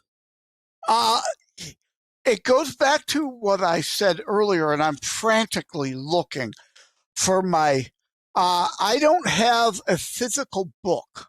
I wrote an ebook exclusive on Kindle. Is E.T. really here? A really short story where I go into this. Again, my quotation, Genesis does not say, and God created life on Terra, and only on Terra created life he. And I use the word Terra purposefully rather than Earth. That's the derivative of where extraterrestrial comes from. Angels. They existed at the right hand of God before the creation. They are, by definition, extraterrestrial then, right? They existed before Terra even existed. So, now I'm not equating angels, which are both spiritual and physical, be a weird hybrid. I use the word weird advisedly here, hybrid of a species of a thing we can't quite grasp and fully understand.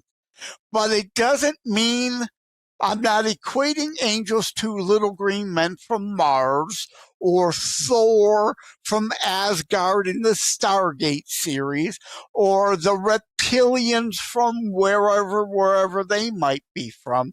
But the Bible does not preclude, and again, the movie Disclosure, Spielberg or the scriptwriter is brilliant in this, having the Catholic nun saying, God created all that space Why would he leave it empty?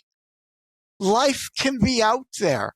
God does not owe me or you all the answers. He doesn't.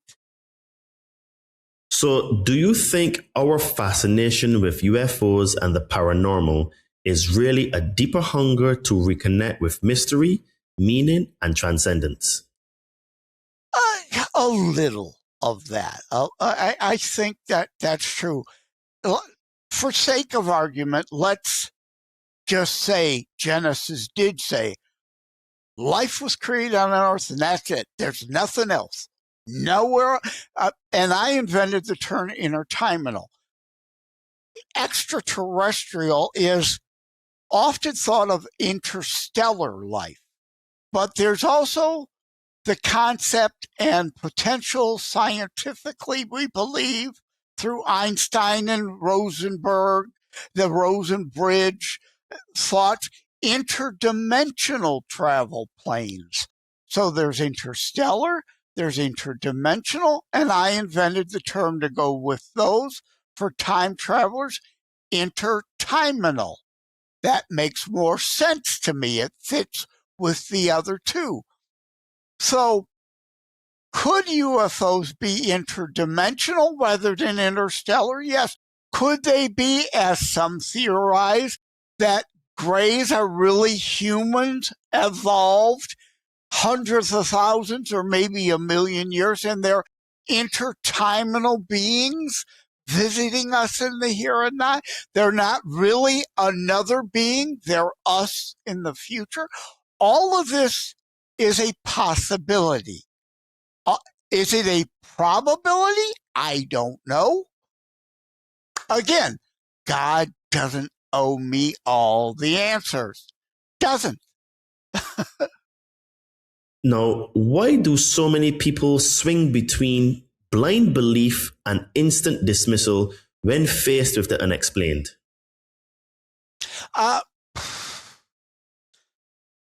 Again, our own human limitations. Let me, in the joke, right? That's above my pay grade. Well, a lot of this is above our pay grade.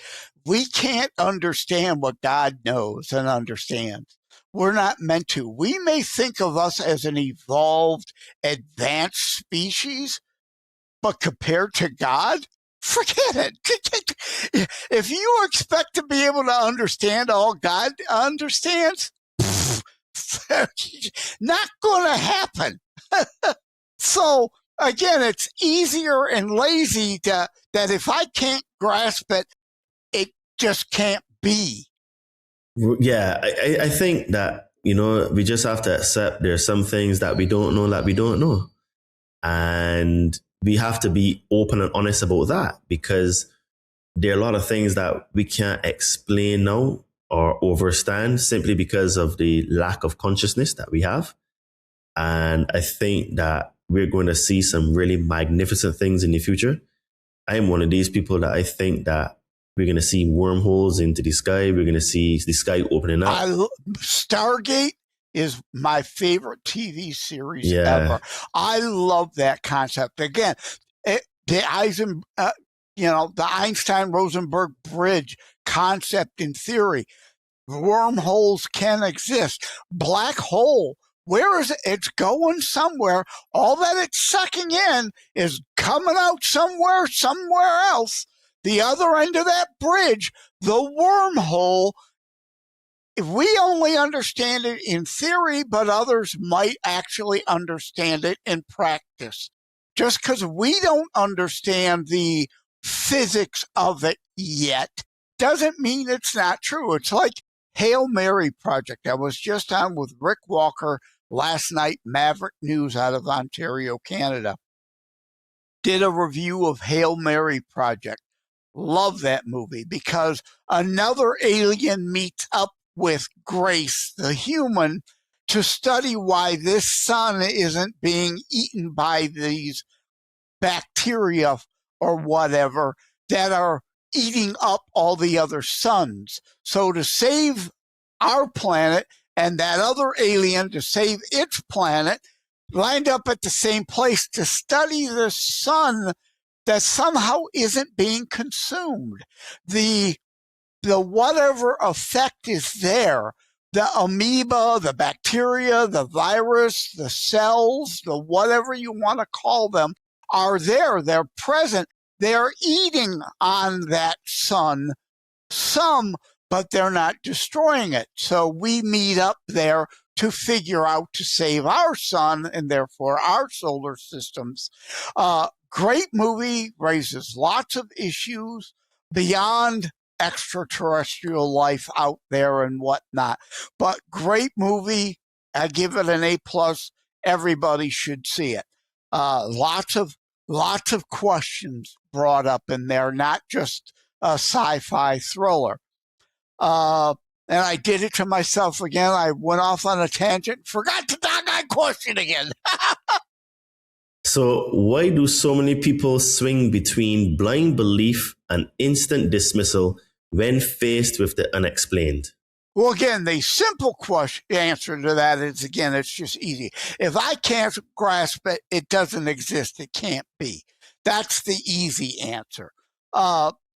And now I'm not sure why I was going off on that other additional just because we don't understand the physics doesn't mean another civilization that may exist elsewhere can't have figured it out yet. God created the laws of nature. You can't break them, but some of them are a little pliable. And just because we don't understand how to bend it a little doesn't mean others can't. And again, God doesn't owe us all the answers. And when I die, I hope to get a few questions answered, but he doesn't owe me the explanation to everything. Okay. So as we wind out the show, what role does writing and podcasting play for you in saying truths that people might resist if you said them more directly? Well, yeah, that's a good question. Now, I have How to Write a Book and Get It Published. For those, everyone's got a book in them. I help you develop the concept, help you write it, help you get it published. I also have Podcasting Quick Start Guide for those. If you're interested in starting your own podcast, I can help you start that cheaply and efficiently, effectively. Don't spend thousands upon thousands of dollars converting a room into a studio, buying a fancy headset like I got, or a fancy expensive microphone like Todd has. Start off slow. If you're not interested in doing your own podcast, maybe, well, what does Todd do? What does Joseph do? How do these things work? This will help you explain that. And it's pretty thin. It's pretty short. The point being, though, a book, let me grab Terror Strikes again, a lot thicker. It's like 5 podcasting quick start guides. A book gives you a chance to spell. Let me also grab my Constitutionalist 3. I could talk on my show, but in a book, I have more words to explain it better. I can go more in depth. I can make a better argument over time. A show, you and I talking, I'm limited to what I could come up with at a moment's notice. A book, I've got months to write and think about and try to get more in it than I can fit in a show. Make sense? Yeah, it does. So let's get you on this one. When people look back at your work, what do you most want it to awaken in them? Vigilance, courage, faith, discernment, or something deeper? All of the above. No, seriously. It goes back to that mirror moment. And I'm serious about that, people. Unlike the movie Network, I'm mad as hell.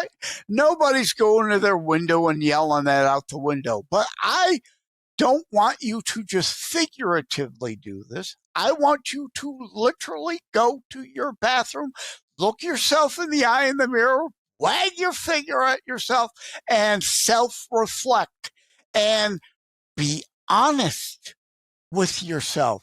A lot of people are full of shit. They lie to everybody, including themselves.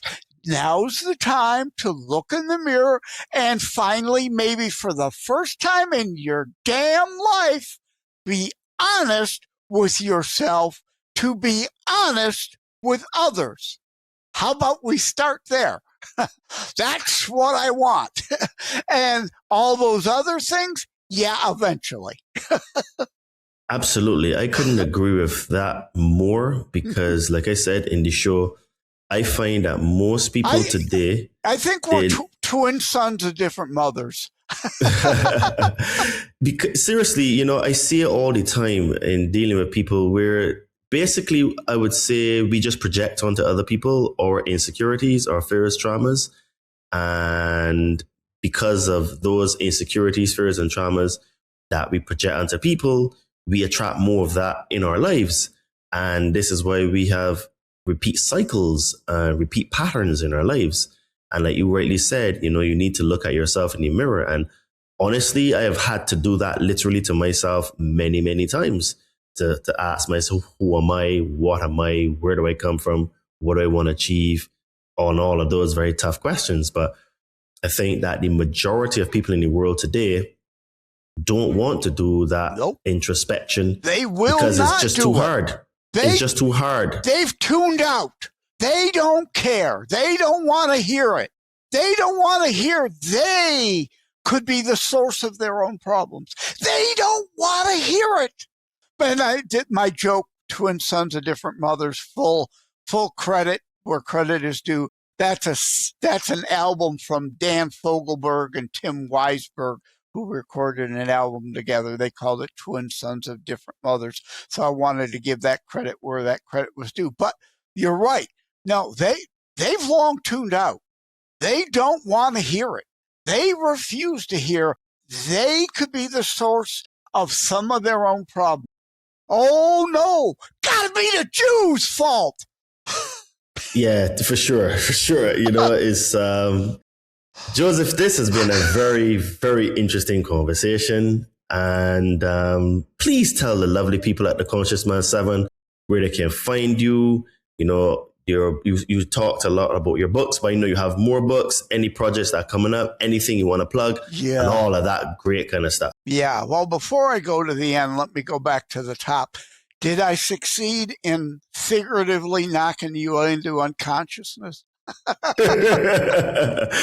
tell you, it was a very interesting conversation. This was the first type of this conversation because you have a very lively character and you know, you tell a lot of jokes, so I just had to ring you back in a little bit because you go on tangents. But I think that it was a very interesting conversation, and I think you gave people a lot to think about because you said it in the most simple but direct way. We need to look at ourselves in the mirror, and most people just don't want to do that. Yeah. That's now the truth. to address the proverbial, since I do a Christian show, I always use that joke. The proverbial last question, right, is where do people find you, right? Yeah, I'm working on my 13th international book, tentatively titled Loss. It's the 5th in the Life and Living series, tinyurl.com/Life and Living series, dealing obviously with loss as part of life and living. We all have to at some point. We are all fallen. At the garden, we made that choice. We know death in this form, but our soul eternally lives on. But where people can find me easiest, Linktree, linktr.ee/JLeonardDetroit. My website, josephmleonard.us. It looks French. It's not Lenard. It's Lenard without an O, 𝘁𝘕𝑚_Lenard.us. It's actually Polish, Lenard or something. I haven't looked, I haven't gone far enough back in Ancestry.com to know what the Polish name was, but Lenard without an O is what it is now. Terrorstrikes.info is the book or site specific to the book. Suno, tinyurl.com/JLD on Suno. The educational series, tinyurl.com/Constitutionalist EDU series. My videos, tinyurl.com/CTP on BitChute. But, I've got like 30 links. They're all in the link tree. That's the shortest place to find it. Amazon.com, obviously, too. Joseph M. Lenard, all the books there. Yes, guys. So all links to Joseph will be in the description of this podcast because he has many. Oh, there's way too many of those to put in. Yeah. So we will basically put in the link tree and some of the other ones like his website and stuff like that. And guys, as Joseph said, you really actually need to look at yourself in the mirror. And if you're being totally honest with yourself, literally, not just figuratively. Yeah. And if you're being totally honest with yourself, one of the reasons why you keep having repeat patterns is that you're not working on yourself. You need to get yourself in shape mentally, physically, and spiritually.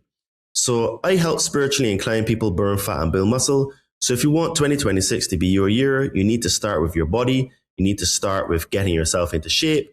And if you want to do that and you want to inquire on how I can help you to do that and to level up in other areas of your life, you can find me on Instagram at Adriano_246 or Todd Cave on Facebook. Send me a message. Let's have a chat and let's see if you're a good fit for the Compound Body Training Army. If you would like to support this podcast, you can do that by visiting our merch store. We have some cool tank tops, hoodies, shirts, and sweats. Link to the Amazon store, Todd and me, will be in the description of this podcast. And if you're on a spiritual journey or you would like to start a spiritual journey and you would like some help removing some fears and traumas, I can help you to get hold of some magic mushrooms. So send me a message on Instagram or Facebook at Adriano_246 or Todd Cave on Facebook, and let's help you to remove some fears and traumas, start your spiritual journey, and or continue it. If you would like to support this podcast, you can do that also by becoming a member of our Patreon or Locals community. You will get early access to all of our shows. You will get direct access to me, so you can ask me questions. Some of the guests that we have on the show actually come from recommendations from our Patreon supporters. And most importantly, you will get to hear these podcasts without any ads, because if you're listening on any of the podcast platforms, you know that they have many ads on them. And if you simply don't like ads, you can simply just become a member of our Patreon and Locals store. It will help us out with things like video editing. And you will also help support this podcast and help it to grow and have so we can spend some more time to research some great and awesome guests like Joseph and have some interesting conversations. Lastly, if you also want to support the podcast, but none of those things resonate with you, don't forget to check out the sponsor of our show, The 𝘠𝘵, at thekembo.com. You can get yourself some cool organite pyramids, tower busters, and jewelry. And as you can see for video of people, I have on one of the organite pendants. And, Joseph has his organite pyramid there as well. So support our podcast and head over there and, get some organite and or some other things that she has, because your help to her also helps this podcast as well.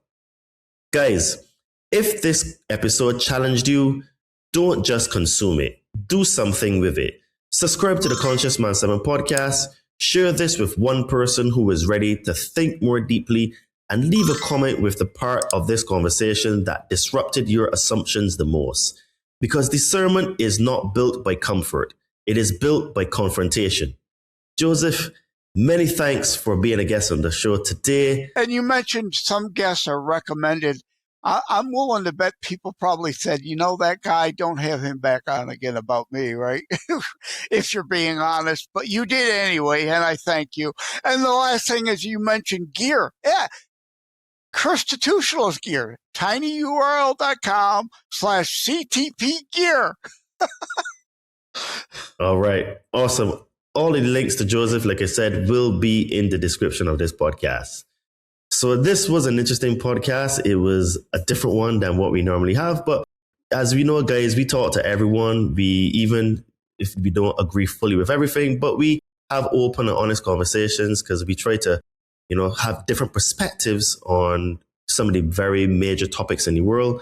And I think that, this will open up some minds because Joseph is a very direct guy and I like that as well. And, it's about trying to help people to wake up, I just hope people were tuned in all the way to the end because I usually try to keep my shows around 30 minutes. I call it today's Twitter attention span. Things get longer. You can see the drop off as it gets longer and longer. So thank you all for those who decided to tune in all the way to the end. You're appreciated. And indeed, Yes. as he said, I joke all the time. It's like a parrot, like share, subscribe, but you got to do it. Yes, guys. And to all the Conscious Man 7 family around the world, thank you for tuning in to today's episode. Thank you for supporting the mission. And thank you for choosing to look inside of you to heal as it creates a ripple effect in the world. This was another episode of the Conscious Man 7 podcast, the place where we go beyond the veil in search of the truths that they hide from you to help you reclaim your power and step into the truest version of yourself. You are the help that you've been looking for. So remember, folks, keep smiling, keep shining, and keep being the change you want to see. Take care. Speak to you God soon. bless. Cheers and namaste.